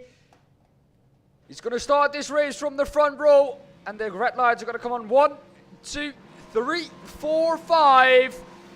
And we're green, green, green. And everyone seems to get away well at the moment. Here we are. We're all going to go down to turn 1 with 3, 4 wide in the background. There's contact between the two. And there's a BMW off to the right. Mirko Bortolotti, however, though, continues his way. And he's up into P1. Stays in P1, rather. And Winston Eckel down a position. Robert Hega in the Mercedes took that position away from him. He's up 3. He got a rocket start. God, Robert Hega, Winston Eckel. However, though, taking his time to get up to speed with the Audi here in the race. A little bit further back, Clement Schmidt up to as well in the Ferrari. So both of those get a very good start. Thomas Piba, a good start as well. A lot of people drop down the order quite a lot. Maximilian Paul in the Lamborghini, who, well, he dropped down 90 positions. Didn't quite see what happened to him there, Kevin. Maybe you can give us some more information. Well, at the moment, I can't see what happened there as well. Can just see that the drivers at the front, most of them got a good start. I see cars on their side there. That is Hugo Sasse in one of the Lambos, down now in P25. Seems, yeah. Seemingly not the car to choose at the beginning of the race here. Yeah, Maximilian Paul also down, of course, in P21. So just ahead of Hugo Sasse there. Here we have it. There we go. Try and find the Lamborghini here. There he is. Oi! Aye, that is why. Oh, creates a full stoppage at turn 1. It just got a bit too tight there for all of the cars and just couldn't quite make out who bumped into who. But yeah, it happened. There we go. Goes into the rear of Winston Eckel, and then it's seemingly a 6 or 7 car pileup. Oh, the BMW just getting through there. Back to the live action. Back to the front of the field. Mirko Bortolotti still leading the way ahead of Martin Stadtmann. This is what he needs to do if he wants to get that Grand Slam in the end. He's on his way, isn't he, Mirko Bortolotti? The gap already bigger than his second here at the start of the race. 1.2 seconds is the gap. 6/10 is the gap from Martin Stadtmann back to Robert Hega in the Mercedes. Winston Eckel, though, losing that position at the start. Seemingly a quick lap in qualifying, but in the race it seems like it doesn't quite have the pace in that Audi. I mean, he's holding up well at the moment. So let's see what Winston can do. Yeah, he's holding up Ken well. behind him in the BMW. But he's not like keeping up with the top 3, which he did in qualifying. Yeah, well, you know, we'll see how that. Maybe he just needed a bit at the beginning, just a bit of time at the beginning to get used to the race pace. Let's say it like that. Of course, he's dropped back a bit now, so it will be difficult to catch up again. But I do think he should be able to maybe try and stay in this position. Still got a couple of fast drivers behind him, but as you said, he showed in qualifying that he can hang with the faster guys. So nothing's impossible for him right now. Not at all. And well, Mikko Bortolotti, we saw it a little bit earlier on in the last server. Once he gets out ahead, Kevin, he is damn quick, and he's showing that again here in Interlagos, a track that he knows very well. Of course, Mikko Bortolotti. And Martin Stadtmann can't quite keep up with that pace. Has, of course, Robert Hega behind him in the slipstream, who's trying to clear. Winston Eckel seemingly has found a little bit of pace in that Audi. Seems to have got up to speed a little bit. Behind him, though, Patrick Henn still pressurizing him. 2/10 is the gap only. And that is, well, in danger of a move maybe into turn 1. Not quite close enough on the exit maybe here. Winston Eckel not having the best line through the Senna S. However, though, he does have a better exit. Patrick Henn, can he try something now maybe into the next corner? Don't think he's close enough there, no. Stays behind for the moment. And which is not a bad tactic at all. I mean, you see Winston, he's driving fast laps. Patrick Henn is managing to stay with him. And they seem like they can open up the gap a bit to the guys behind. So if they can manage to do that, maybe not the best time at the moment for Patrick to attack Winston there. But of course we'll see how that one plays out. If he has the same way of thinking that I do, or if he wants to go for the attack right now. I from my point of view, probably wouldn't attack right now. Just trying to, well, he does have a great run there, so maybe he isn't really having much of a chance. He's not gonna live to stay behind. Winston Eckel is going into pit lane anyways, so that's probably a very smart decision from Winston there as well. Going into pit lane. There he is. Delivery's on as well now. Just staying clear of that battle. He knows he's got the pace right now. He looks very fast. So getting that early pit stop, staying out of the battle with Patrick Henn. So not losing any time in a battle like that. And if he manages to get out in some free air, which might be happening if he's a bit faster than the BMW, doesn't look like it right now. Let's see. Oh, he does get out ahead. So if he manages to stay out ahead of that BMW, he does have some free air ahead of him. Let's see how that one works out for him. Crucially, the BMW of Pascal Haas also pitted. So this is a battle for what will effectively be the lead group of the people who have pitted. Sorry to cut you off there, Kevin. But Pascal Haas already has made his pit stop as well, and he's jumped Winston Eckel with that. So Winston Eckel not having the greatest pace here, it seems like, in the Audi in the race. In qualifying, though, that was a different story. However, Winston Eckel, though, is right up the back of Pascal Haas, and maybe he could try something into or onto the straight if he can stay close enough. Because you know that Audi is at least one thing, and that is quick in the straight. Yeah, talking about pit stops. Oh, that was very late from Patrick Henn. That was so close to the tire barrier. But Bortolotti and Henn and Rambo all into pit lane right now. You gotta say, with Pascal Haas and Winston Eckel lost about 2 seconds compared to Pascal Haas in pit lane. So not a good pit stop there by him. Maybe fueled up a bit too much.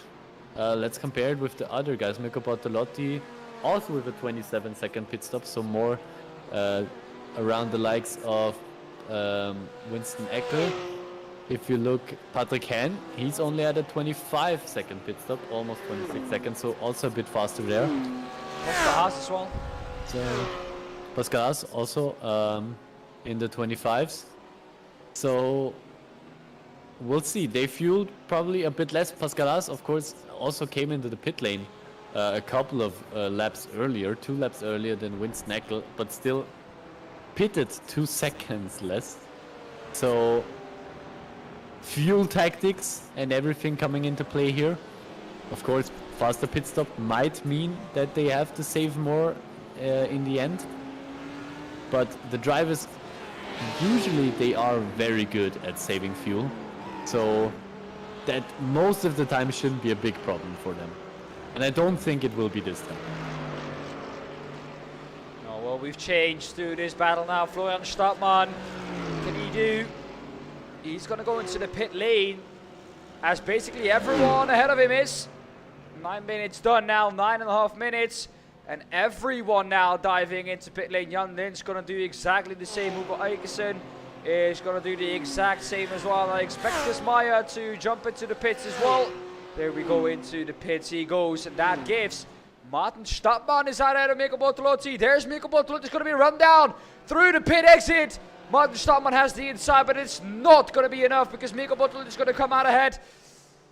And well, Mikko Bortolotti up to speed. Martin Stadtmann definitely closer than it was before Mikko Bortolotti made his pit stop, but not quite able to overtake him. Mikko Bortolotti, even after the pit stops, has a lead of 0.7 of a second. And now for Mikko, it's time to try and open up that gap, try and get Martin Stadtmann out of your slipstream. Because if he can keep up in the infield, he's definitely going to catch up on the straight as well. Yeah, well, you gotta say great job concerning pit stop strategy also there from Patrick Henn and Pascal Haas, who both jumped up to P3 and P4. So we've got a top 4, all BMWs at the moment, and they've done so through great strategy. At the moment, Winston Eckel, after a good start and a good P4 at the beginning, dropping down to P6. So he will not be happy about how that one went. Clement Schmidt now right behind him and trying to catch up and trying to get another one of those positions.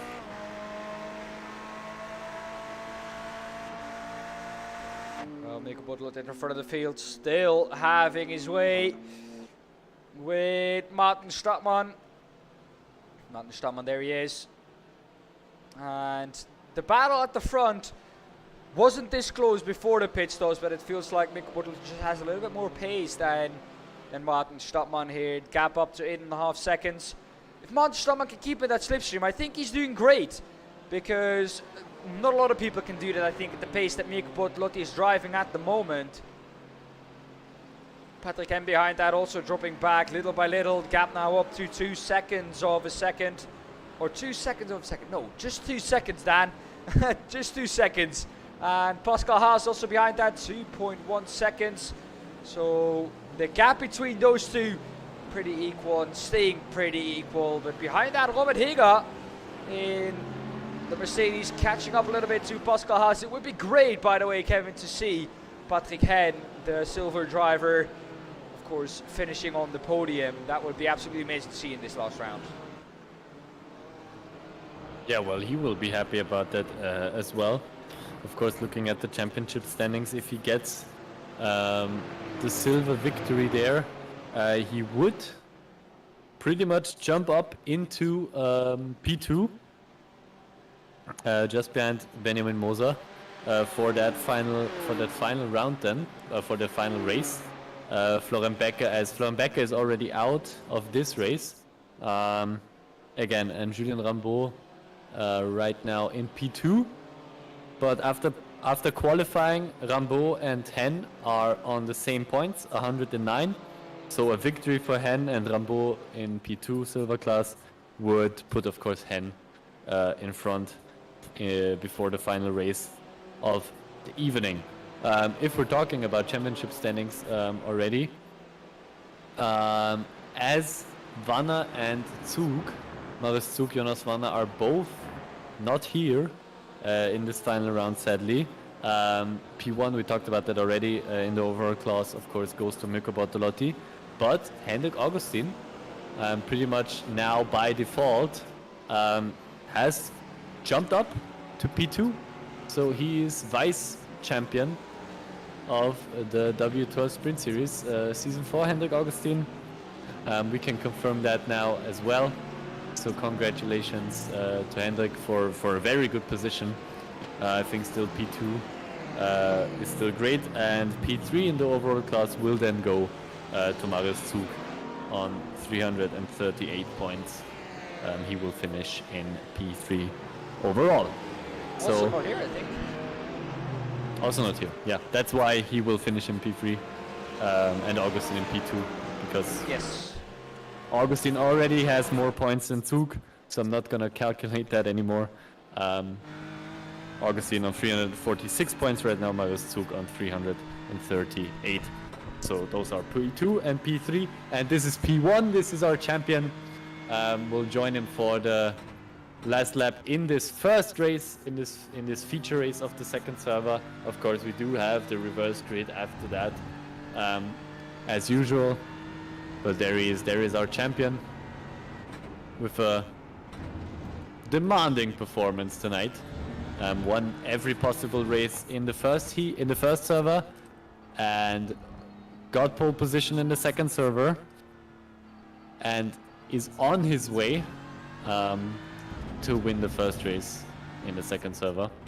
So one more maybe to go for him, to get all of the victories, the one we call a grand slam around here. The most difficult one of the night, the reverse grid. Reverse grid is always the most difficult one, of course.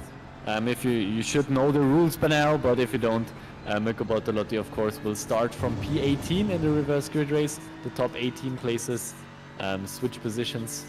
So P18 will start from P1, and P1, who is Mirko Bortolotti, will start from P18. He wins the feature race ahead of Martin Stadtmann.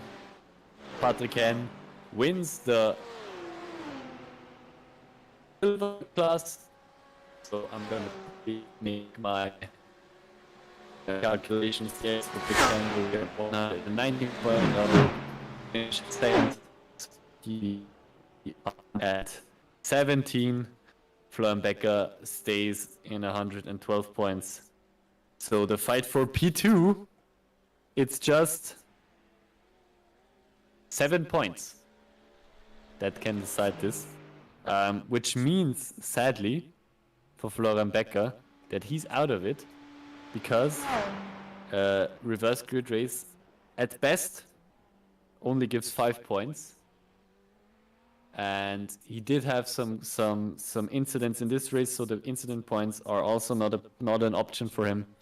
So yeah, fight for P2 in the silver class is the final one. Pretty much we can look forward to. It's Patrick Henn against Julien Rambaud. 2 points separate those two guys. 119 against 117, and those are the results from the first heat race. Mirko Bortolotti again wins ahead of Martin Stadtmann. Patrick Henn, I talked about the championship a lot, but we again have a silver driver, not in the reverse grid race, where it's a bit easier usually to get a good position, a good finishing position if you start very far at the front. But in the feature race, Patrick Henn gets P3 in the feature race, in the main race in the second server, which is a great achievement, and once again shows that you can't ignore our silver drivers. They can perform just as well as the only overall drivers, which is great to see. Absolutely brilliant. Yeah, well, Kev, of course, going into this last race, the grid or the results, you reverse the top 18, so you know the grid already. Warm-up is done. So we're going to have the grid ready for you in just a moment time. But yeah, well, what a drive from Mirko Bortolotti. One race left that he needs to win, and then he has it, the Grand Slam, the first one this season and his second one ever in the W12 series. Here's the grid for you. Like we said, we reversed the top 18, and then behind that we have Hugo Ekersen in P19, who just missed out on that pole position. Hugo Zasse P20, Christian Maya P21, Stefano Pellegrino P22, Matthias Lebelt in P23, and Benjamin Moser in P24.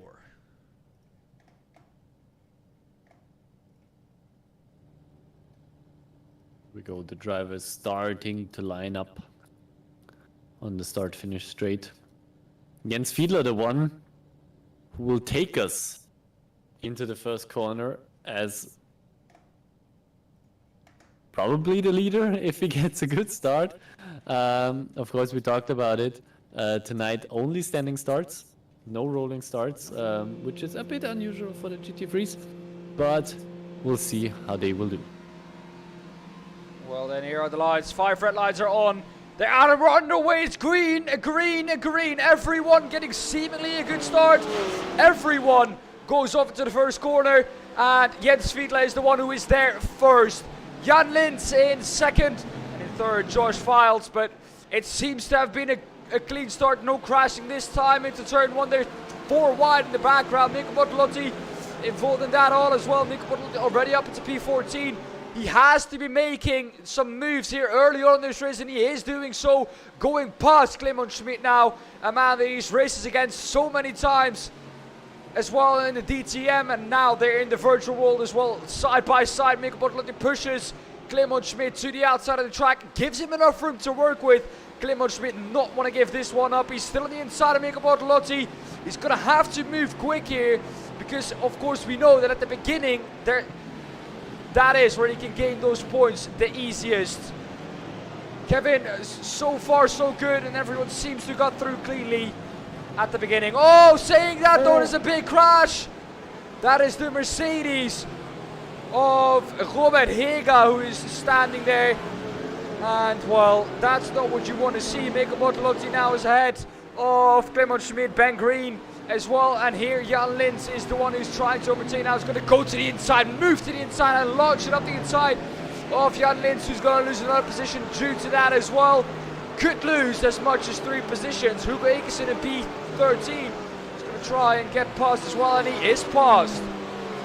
That was quite a hard set there from Nico Bortolotti, and that has lost out to Jan Lins 3, even 4 positions now. Yeah, Jan Lins really not having a good time at the moment in this server, and then the contact between Bortolotti and I think that was Ben Green, I'm not quite sure. I think it was one of the other Gazex's cars. Oh, and there's a big crash there. And Bortolotti now back down into P16. He's made such good progress. P15 now.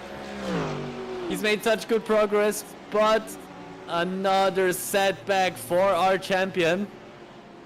And he's really gonna have to fight if he wants to get that that Grand Slam tonight. Let's see. Yeah, there is the contact there. Oh, that's the 22. That was the 20 or the 222. Yes, Ben Green, you were right. Ben Green with contact with Nico Bortolotti. The number 222. So also reset back to pit lane. Or was it Benjamin Moser? No, it was not Benjamin Moser. We can ride him out. He's in the Porsche. And it was definitely a BMW, so it was Ben Green, the number 222. Nico Bortolotti, another setback. Is he going to come back from this 1.8 seconds is the gap to Christian Maya?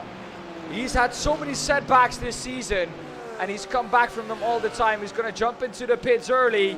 No, he's not. That is the line you take through there, and it is so misleading. Oh, in the background, that was quite close there between Clement Schmidt as well.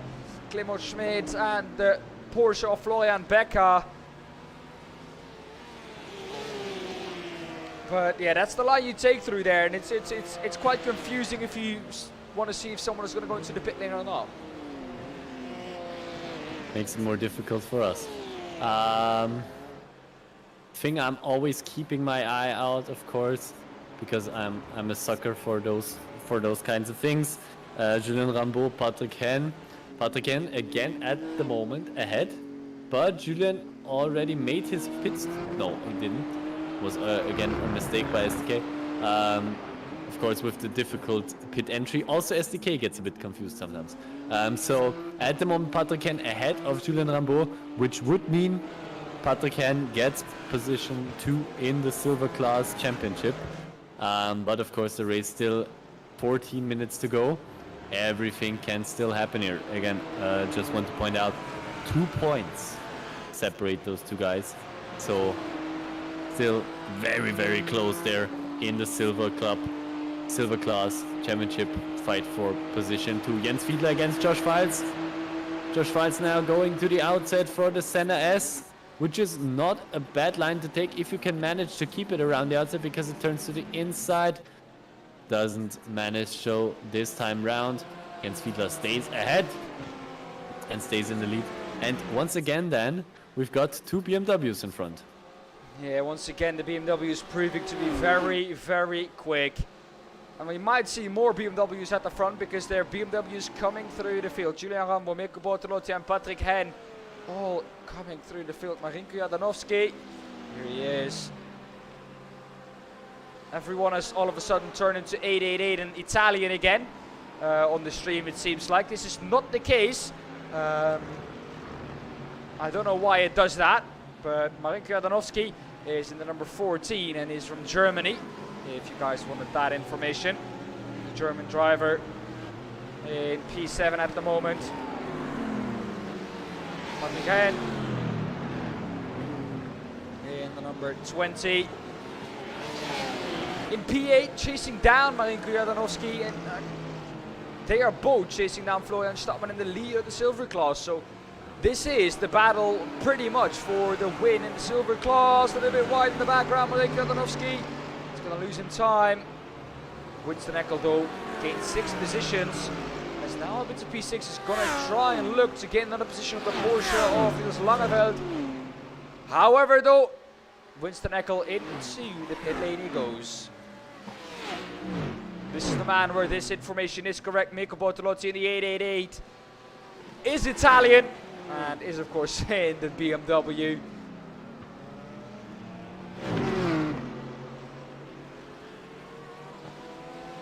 Trying to gain positions there.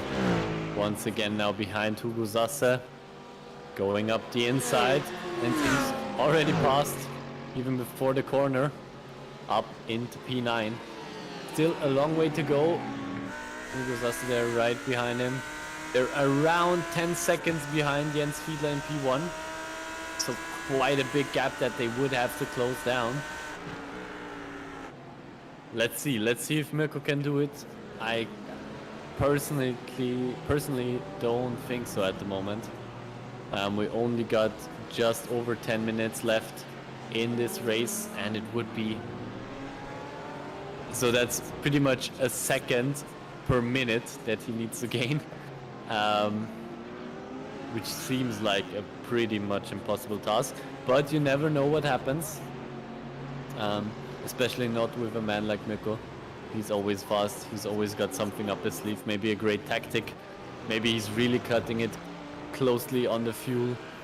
We'll see how he will try and get further up the field. He might get another position here against Hugo Ekersen. Let's see, do they come into pit lane this time? Mirko does so at least. Hugo Ekersen stays out, Mirko Bortolotti up into the pit lane, getting that fuel for his final stint in the W12 Sprint Series Season 4. Hugo Ekersen, there we got him. Stays out for another lap. At the top, Jens Fiedler, Josh Files fighting it out for that first position. Of course, both of them also haven't been in pit lane yet, so we'll see how that one plays out. Doesn't look like Josh Files is really attacking him. Maybe now on the exit. No, He's going for it! Contact between the two! Contact. And luckily that doesn't lead into a spin for Jens Fiedler. That was very close. Josh licked the stem and sent it.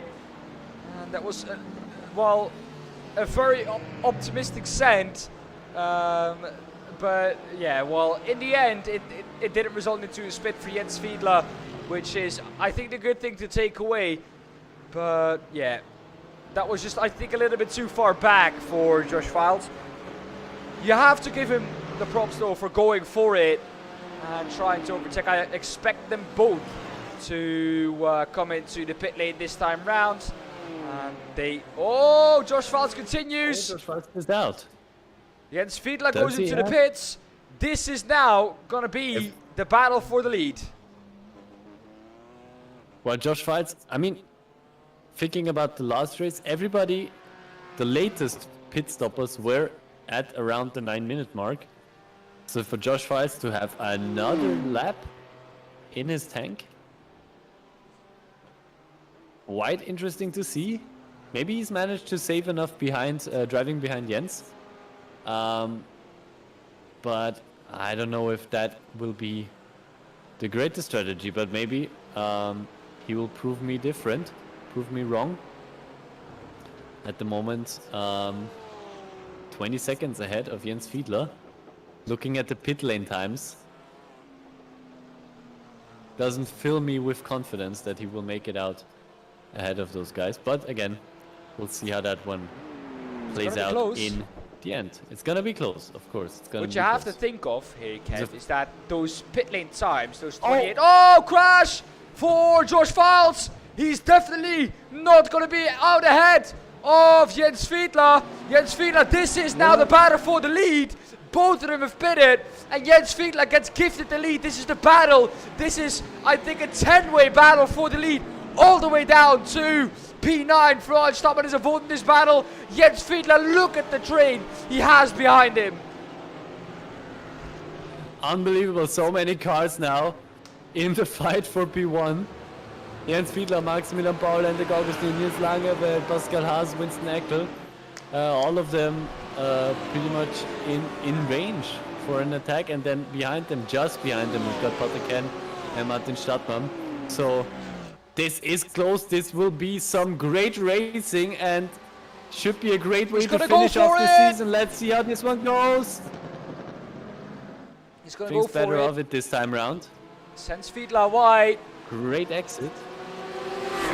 Well, he set it up in the beginning of the center, sent Fiedler wide, and that is not going to give Fiedler the best exit. And now Maximilian Paul is going to have a shot at that first position. He's down the inside.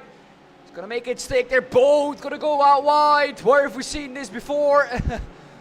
Jens Fiedler, though, not giving this one up, and he's still on the inside. The two make further contact. Rubbing is racing, they say, but at some point, someone is going to end up in the wall. And behind that, Niels Langeveld making that pass as well. Pascal Haas there as well. Where do you look? Winston Eckel down to P6 as well. They're now side by side there as well. Mikko Bortolotti has closed up to both of them. Here he is at the end of this straight. He is still in with a shot at this. If he can pass quickly enough, it's going to be very difficult. Jens Fiedler seems to have had a little bit of an off. He's down into P4. Niels Langeveld in the Porsche now gets gifted P1 because Maximilian Paul has also dropped down. Where do you look at this point, Kevin? There's a lot of stuff happening, and unbelievably, it has put Mirko back into a position where he could actually be fighting for the victory at the end. I mean, there is still 5 minutes remaining, and he's right up there in this whole pack. And knowing him, he is a man for some good overtakes. So, how did it end up like this?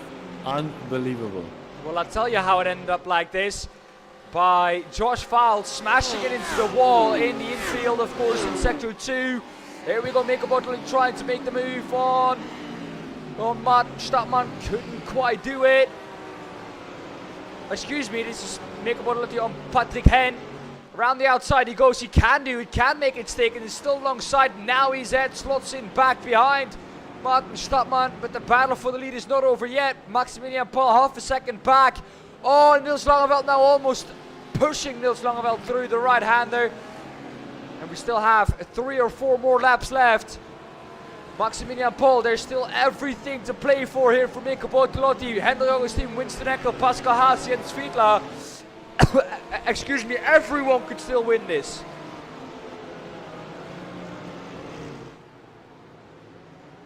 This is exactly what we wanted to see in this final race of the W12 Sprint Series Season 4. Close fighting, great close fighting, as we love it, as we love to see it now. Maximilian Paul getting a run on Niels Langeveld, going to the outside once again. has to drop back. And there's the contact behind, I think, between Haas and Fiedler. And Fiedler is spun around. Drops down to P... whatever. He drops down, way down the field, down into P14. After being in the fight for the victory, now so close before the race ends. Drops down. Maximilian Bauer still fighting there with Nils Langeveld. They are fighting for the victory. They are fighting for the glory, pretty much, since the championship is wrapped up. But they are fighting to also put on a great show, and that is what they are doing right now. Pascal Haas now behind them. Winston Eckel. Look at those guys not giving in a centimeter, not a millimeter more than they have to. And it is great to see that. This man as well, Mirko Bortolotti, now going for the overtake on Hendrik Augustin, and he does so up into P5. 2.5 minutes remaining. I don't think he will be fighting for the victory anymore as of now. I think the guys at the front are just a bit too far ahead to get them in this short space of a time, but he might be getting another position right now, or just in a couple of corners against 2 laps left. Look how close he is. 2 laps left now. Once we come across the line from Mirko Bortolotti, Winston Eckel goes to the inside. He's going to defend on Mirko Bortolotti. He's going to break late. Mirko Bortolotti's going to have to hang around the outside. The next part will be for Mirko Bortolotti, the inside. They're going to go side by side through the ZS. The Audi has the inside, the Audi of Winston Eckel. Mirko Bortolotti's going to have to hang it all the way around the outside. Nils Langeveld at the front has a little bit of a gap now. Pascal Haas and Maximilian Paul pretty much touching now. There's contact between the two. And Pascal Haas drops down. Mirko Bortolotti has got the overtake on Winston Eckel, and he's already at the back of Pascal Haas. The only thing is, Nils Langeveld at the front already has a 1.4 second gap. Yeah, that's why I think that Nils is just a bit too far away, but it seems like Mirko might be able to even get P2 if Maximilian Paul doesn't in the meantime find some good pace and drives away from those guys. But Pascal Haas now right in the sights of Mirko Bortolotti.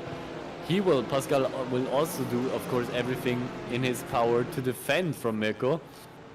Let's see how that one goes. So we've got not a BMW in the first 2 positions. We've got the Porsche and the Lamborghini, and then 2 BMWs. But the Porsche, after everything I said about it being not a good choice, proving me wrong. White flag. Winston Eckel now having to defend. Final lap of the race. Season. And of the season as well, of course. Winston Eckel having to defend from Martin Stadtmann, but now Stadtmann is passed. Eckel drops down into P6, Stadtmann up into P5. Mirko Bortolotti now still on the back of Pascal Haas. I don't think he will be going for it right here, but I don't think he will have much of a chance there anymore. Winston Eckel now having to defend from Patrick Hen. Again, a bit struggling with the race pace there. Winston Eckel seems like. Patrick Hen doing a great job getting closer to that Audi. Oh, contact in the background. Yeah. Hugo Ekersen off. Nils Langeveld though. What a drive it has been from him.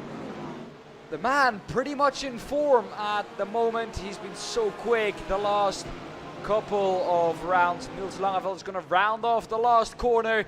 He's going to go onto the straight with a 1.1 second lead. He's almost definitely going to win this last race of the season. Behind that, Mirko Bortolotti cannot get onto the podium.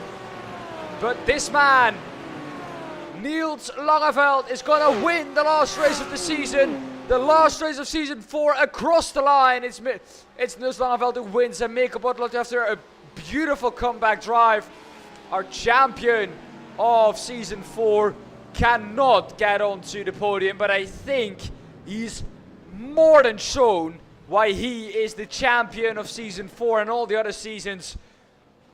It doesn't matter what you throw at him.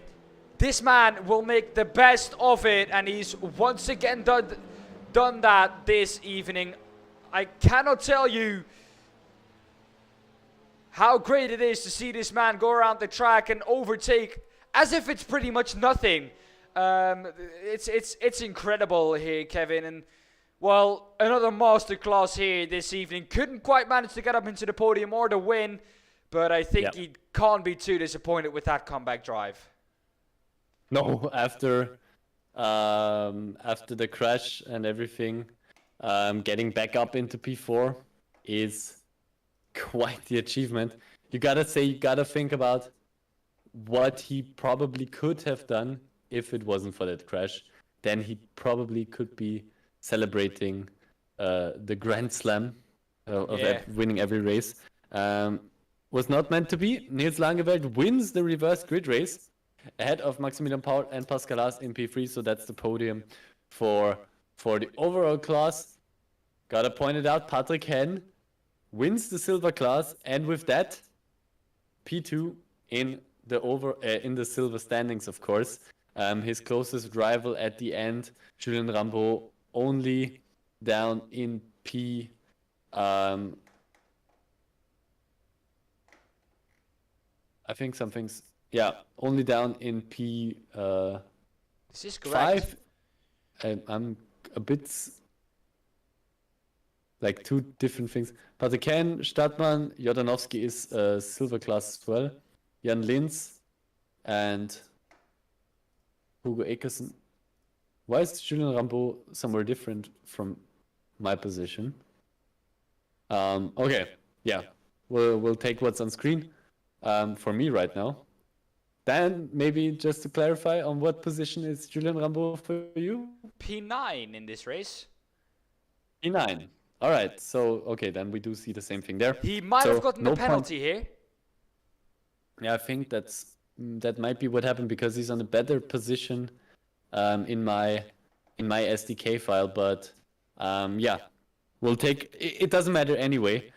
He's behind Patrick Henn, that we can say for certain. So that means less points for him.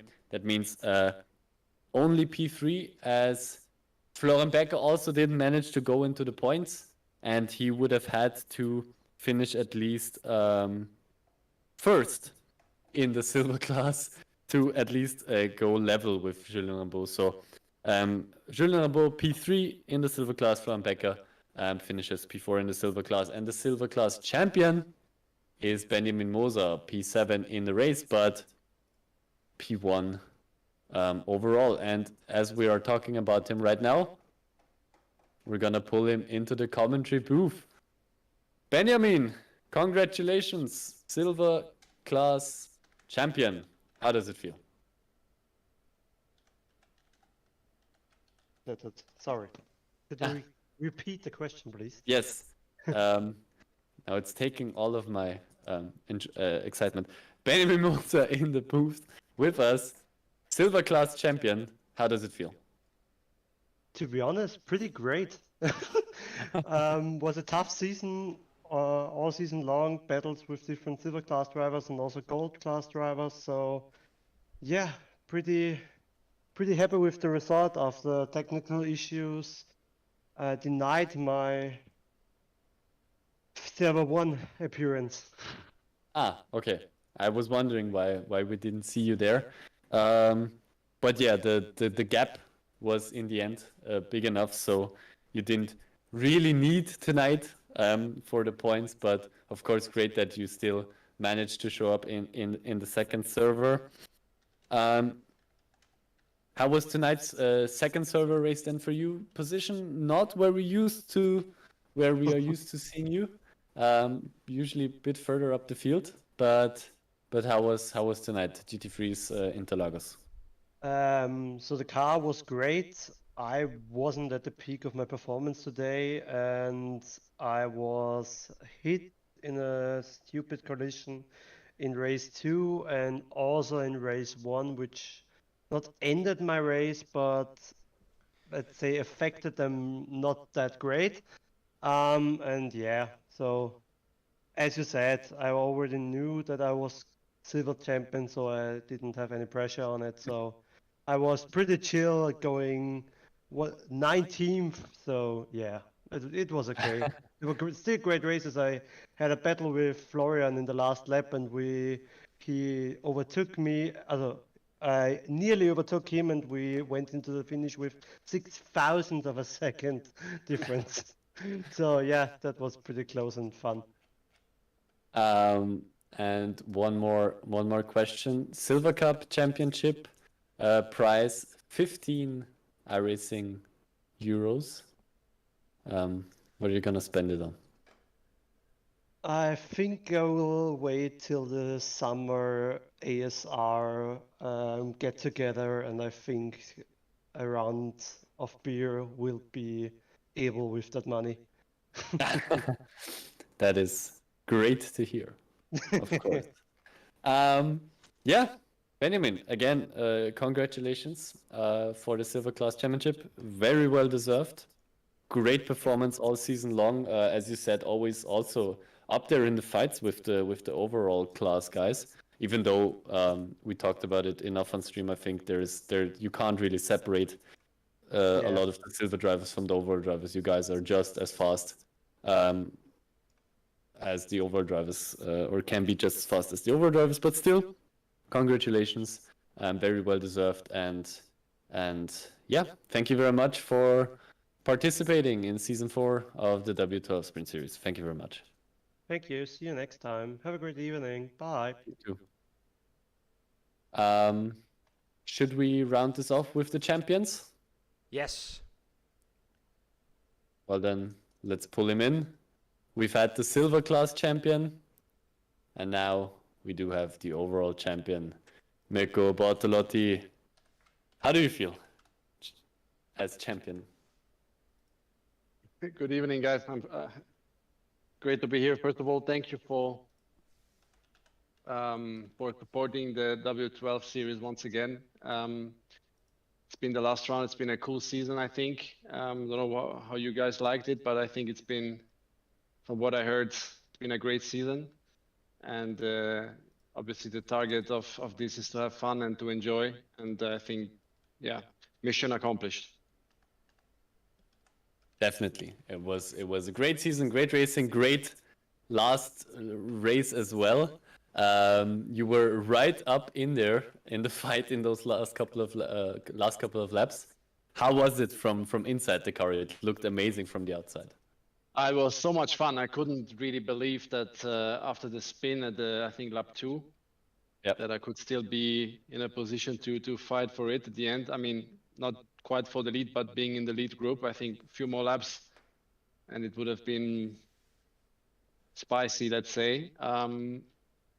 So I think it's been one of the best races of the season because really good fighting going on, fair at the same time, hard racing with top drivers. So it's been cool, really cool. I really enjoyed it. Also, we had a lot of fun in the Discord. We really couldn't believe what was going on there in the last 5 minutes of that race. I think that the track and car combo was perfect, and with the reverse grid like that, it really spiced things up and it made it really interesting. Yeah, we said it at the beginning as well. What a perfect way to end the season than with the GT3s in Interlagos, a very well known combination. So it was destined for great racing, I would say. Looking back, yeah, you said it a bit. Looking back on the season, of course, you had some great fights with some great drivers, as tonight, but as in the weeks before. Yeah, how was the road to the championship for you? Was it always as easy as it may have looked from the outside? No, not at all, not at all. I think the level was pretty high, and not knowing what track comes next is what makes this championship interesting. And I think from the regulation side, we put quite a lot of efforts to make it even more interesting with the penalty weights for the GT3s and GT4s. We tried to mix things up during the season to kind of avoid having someone practicing, because this is something we try to keep limited as much as possible, to keep it closer to real. And the only thing to do so is to have a lot of tracks available as an option, and also different cars. So we started, I think, with 3 or 4 cars at the beginning, and then we decided to extend the classes, to put more cars in, and I think it made it really interesting. And the road for me, I mean, I think consistency is always important. It's a shame that Jonas was not available in the last few rounds, even though the gap was still quite significant when he was there, because I think he was always fast, but he made a lot of mistakes, and sometimes he was getting the results, and the next week he was quick, but he didn't really bring the results home. So I think that was the key for extending the lead consistently throughout the season. Yeah. Thank you for proving my point. We talked about it earlier. I think pace-wise, looking like at one lap pace, you do have a lot of guys that can match you, or that can fight you in the race. But what made it, I think, also looking out from the outside, was the consistency that you managed to bring. But you said that very well yourself. Yeah. Just on the yeah, I agree with what you're saying, but you have to consider also that with the rules we implemented this year, you can't really be on pole every week. It's almost impossible, because if you're strong one week, then your car is quite heavy, and you lose a lot of performance for the next week. But this is the way we wanted to set this up. Otherwise, you would always have the same picture. Everybody takes the best car, and you will always have the same picture at the top. But having this on top makes it interesting, and then you will have weeks where you will be strong, and then you will be probably not as strong the next week when the same class is gonna be taken. And then you will have suddenly other drivers that are in a different position. And at the same time, when you are in a week, or let's say you're entering a race where your car is not really performing, that's also a week where it's important to score points, and where I've seen also some of the strong guys making mistakes because they were not in the position they wanted to be, or where they expected to be. But the physics are the physics, and sometimes it's difficult to be strong.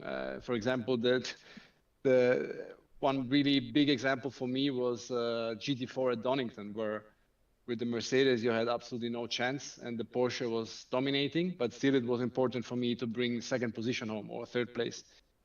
So those are the races that really make the difference at the end of the year, at the end of the season, let's say. Yeah, perfectly, I'd say, described there by our champion. Well, then, Nico, from my side, thank you very much. Thank you for organizing all this. We've had some great fun. 12 weeks of great racing. Anything you want to say to the viewers before we head off into the sunset for this season? Again, please, I lost the last part, sorry. Do you have anything to say to our viewers before we head off into the sunset for season 4? No, just thanks for watching, and we will see if we can arrange something similar anytime soon. Depends on how we can match it with the real life schedules of most of the drivers involved. So if there is the time and the interest to do something like that, we will definitely do it. Let's see. Probably it will not happen in the next few weeks, but maybe we can still plan something before the real season starts. And then obviously during the season it will be difficult, but the goal will be to have another similar season to that one, starting at the end of 23. All right. So Mirko, thank you very much. Congratulations on the championship. And yeah, thank you for your time. Thanks, guys. Thanks for commentating for the broadcast, and yeah. Thanks for the passion and dedication. Of course, always there.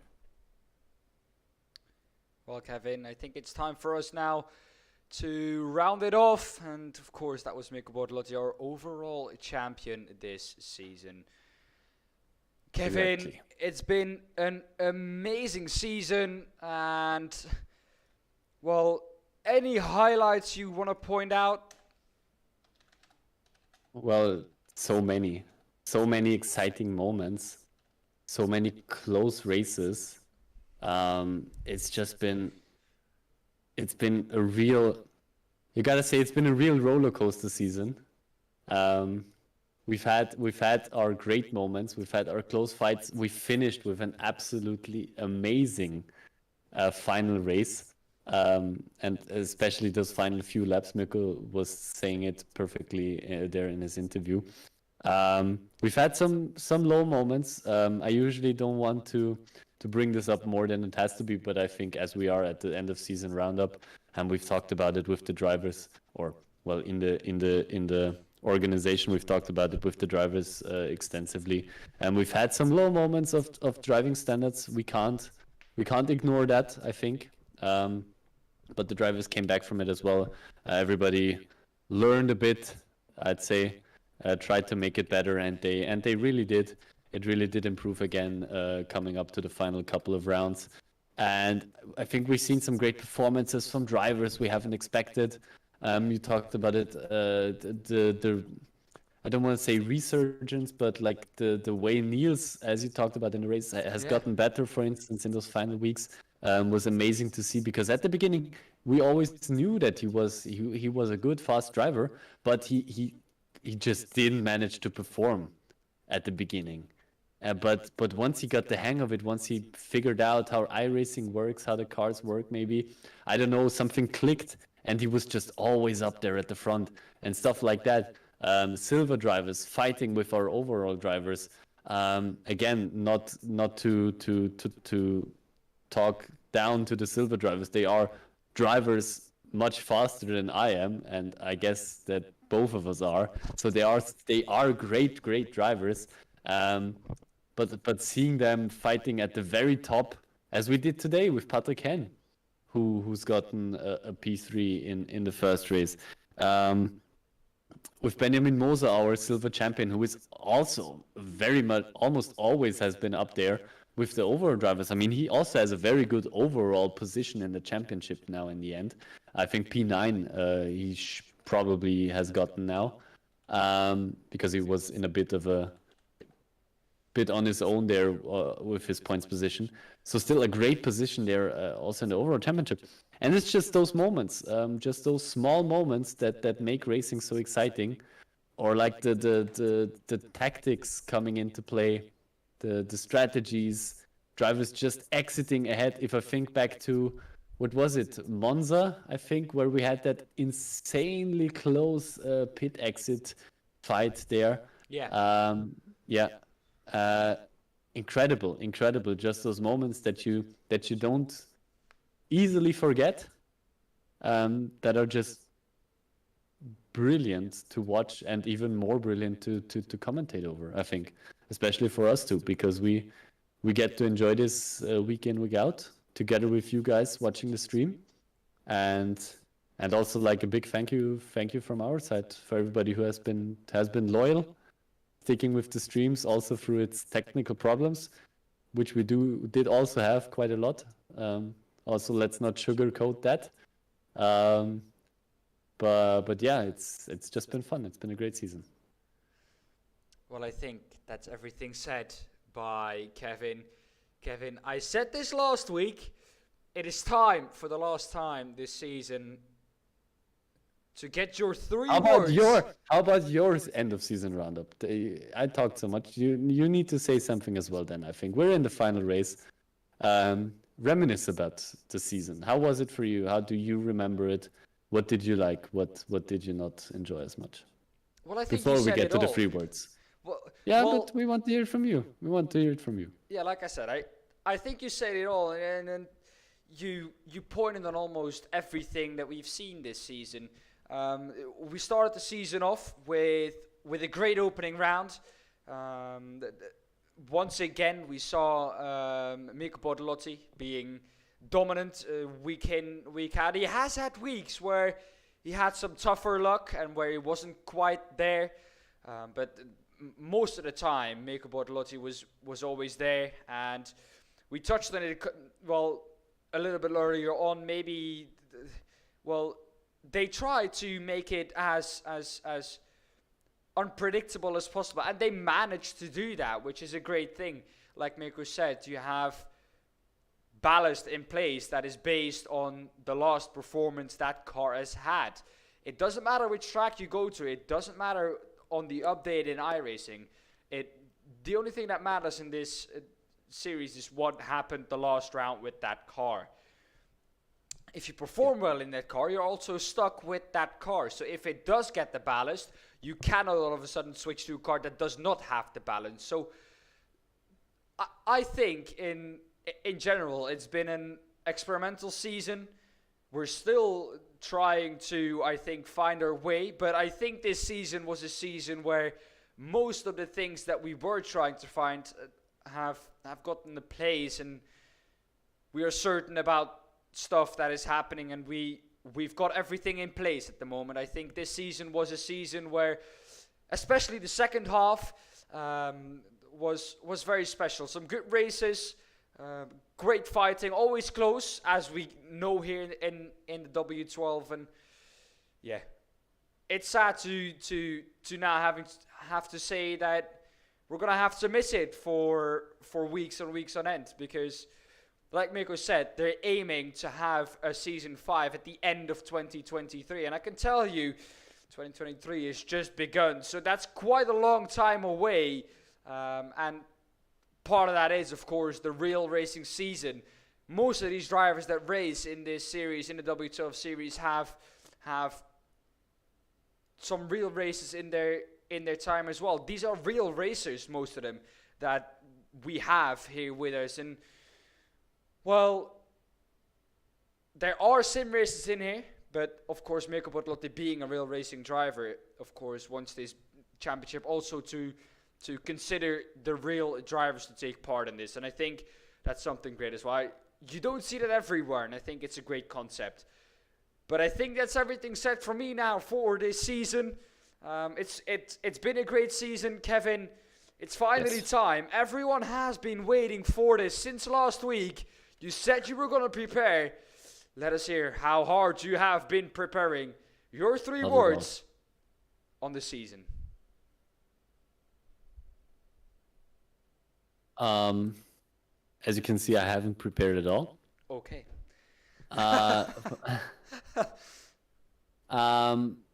Let's say exciting. Can I throw experimental in there? Yes, you can. So exciting, experimental, and if I get another one with E, it would be perfect. Exciting, experimental, and well, I'm not gonna get another one with E in it, but let's say exciting, experimental, and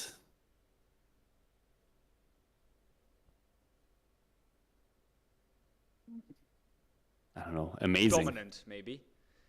Dominant. Well, we talked about it. The final scores may seem like the especially the champions were very dominant, but again, I don't think like on pace they were like that far away from everybody else. I think pace-wise, we've had a lot of good drivers, but of course, points-wise, you really gotta say dominant, consistent. Some of them, at least. Yeah. Well, that was for the final time, Kevin and I, for Season 4. Kevin, this is now, I think, the second season we've done together. Last season, of course, we had a German and an English stream. Yes. We've chosen this year to go for one single stream and be together all the time. And well, it's worked really, really well. I can tell you, it's been an amazing season. I'm definitely going to look back on this as something to remember. I want to thank you very much for being alongside me. I want to thank, of course, everyone behind the scenes who has, well, worked on this for numerous amounts of times, and they've spent their free time to get all of this working. And, well, I want to thank all of you watching at home, because without you, there wouldn't be a broadcast. So, True. I want to thank all the drivers for turning up every week, because without them, we wouldn't have a race and we wouldn't have a broadcast. So, like I said, Kevin, thank you very, very much for being alongside me for season 12. 12 rounds where we've been going at it together for numerous times. For server 1 and server 2, it's always been amazing. MakerBot Lodge, of course, for being the man behind this all, and everyone who helped. And once again, a thank you to the fans at home, everyone who was watching. Thank you for this season. It's been one to remember. Mirko Bortolotti, the overall champion, and Benjamin Moser, the silver class champion. Those are our champions at the end of season 4. We can't wait to start it off with another season, season 5. Like Mirko said, we're aiming to get it up at the end of 2023. Until then, stay safe, be nice to each other, and more than anything, we'll see you then. Bye-bye. Bye-bye.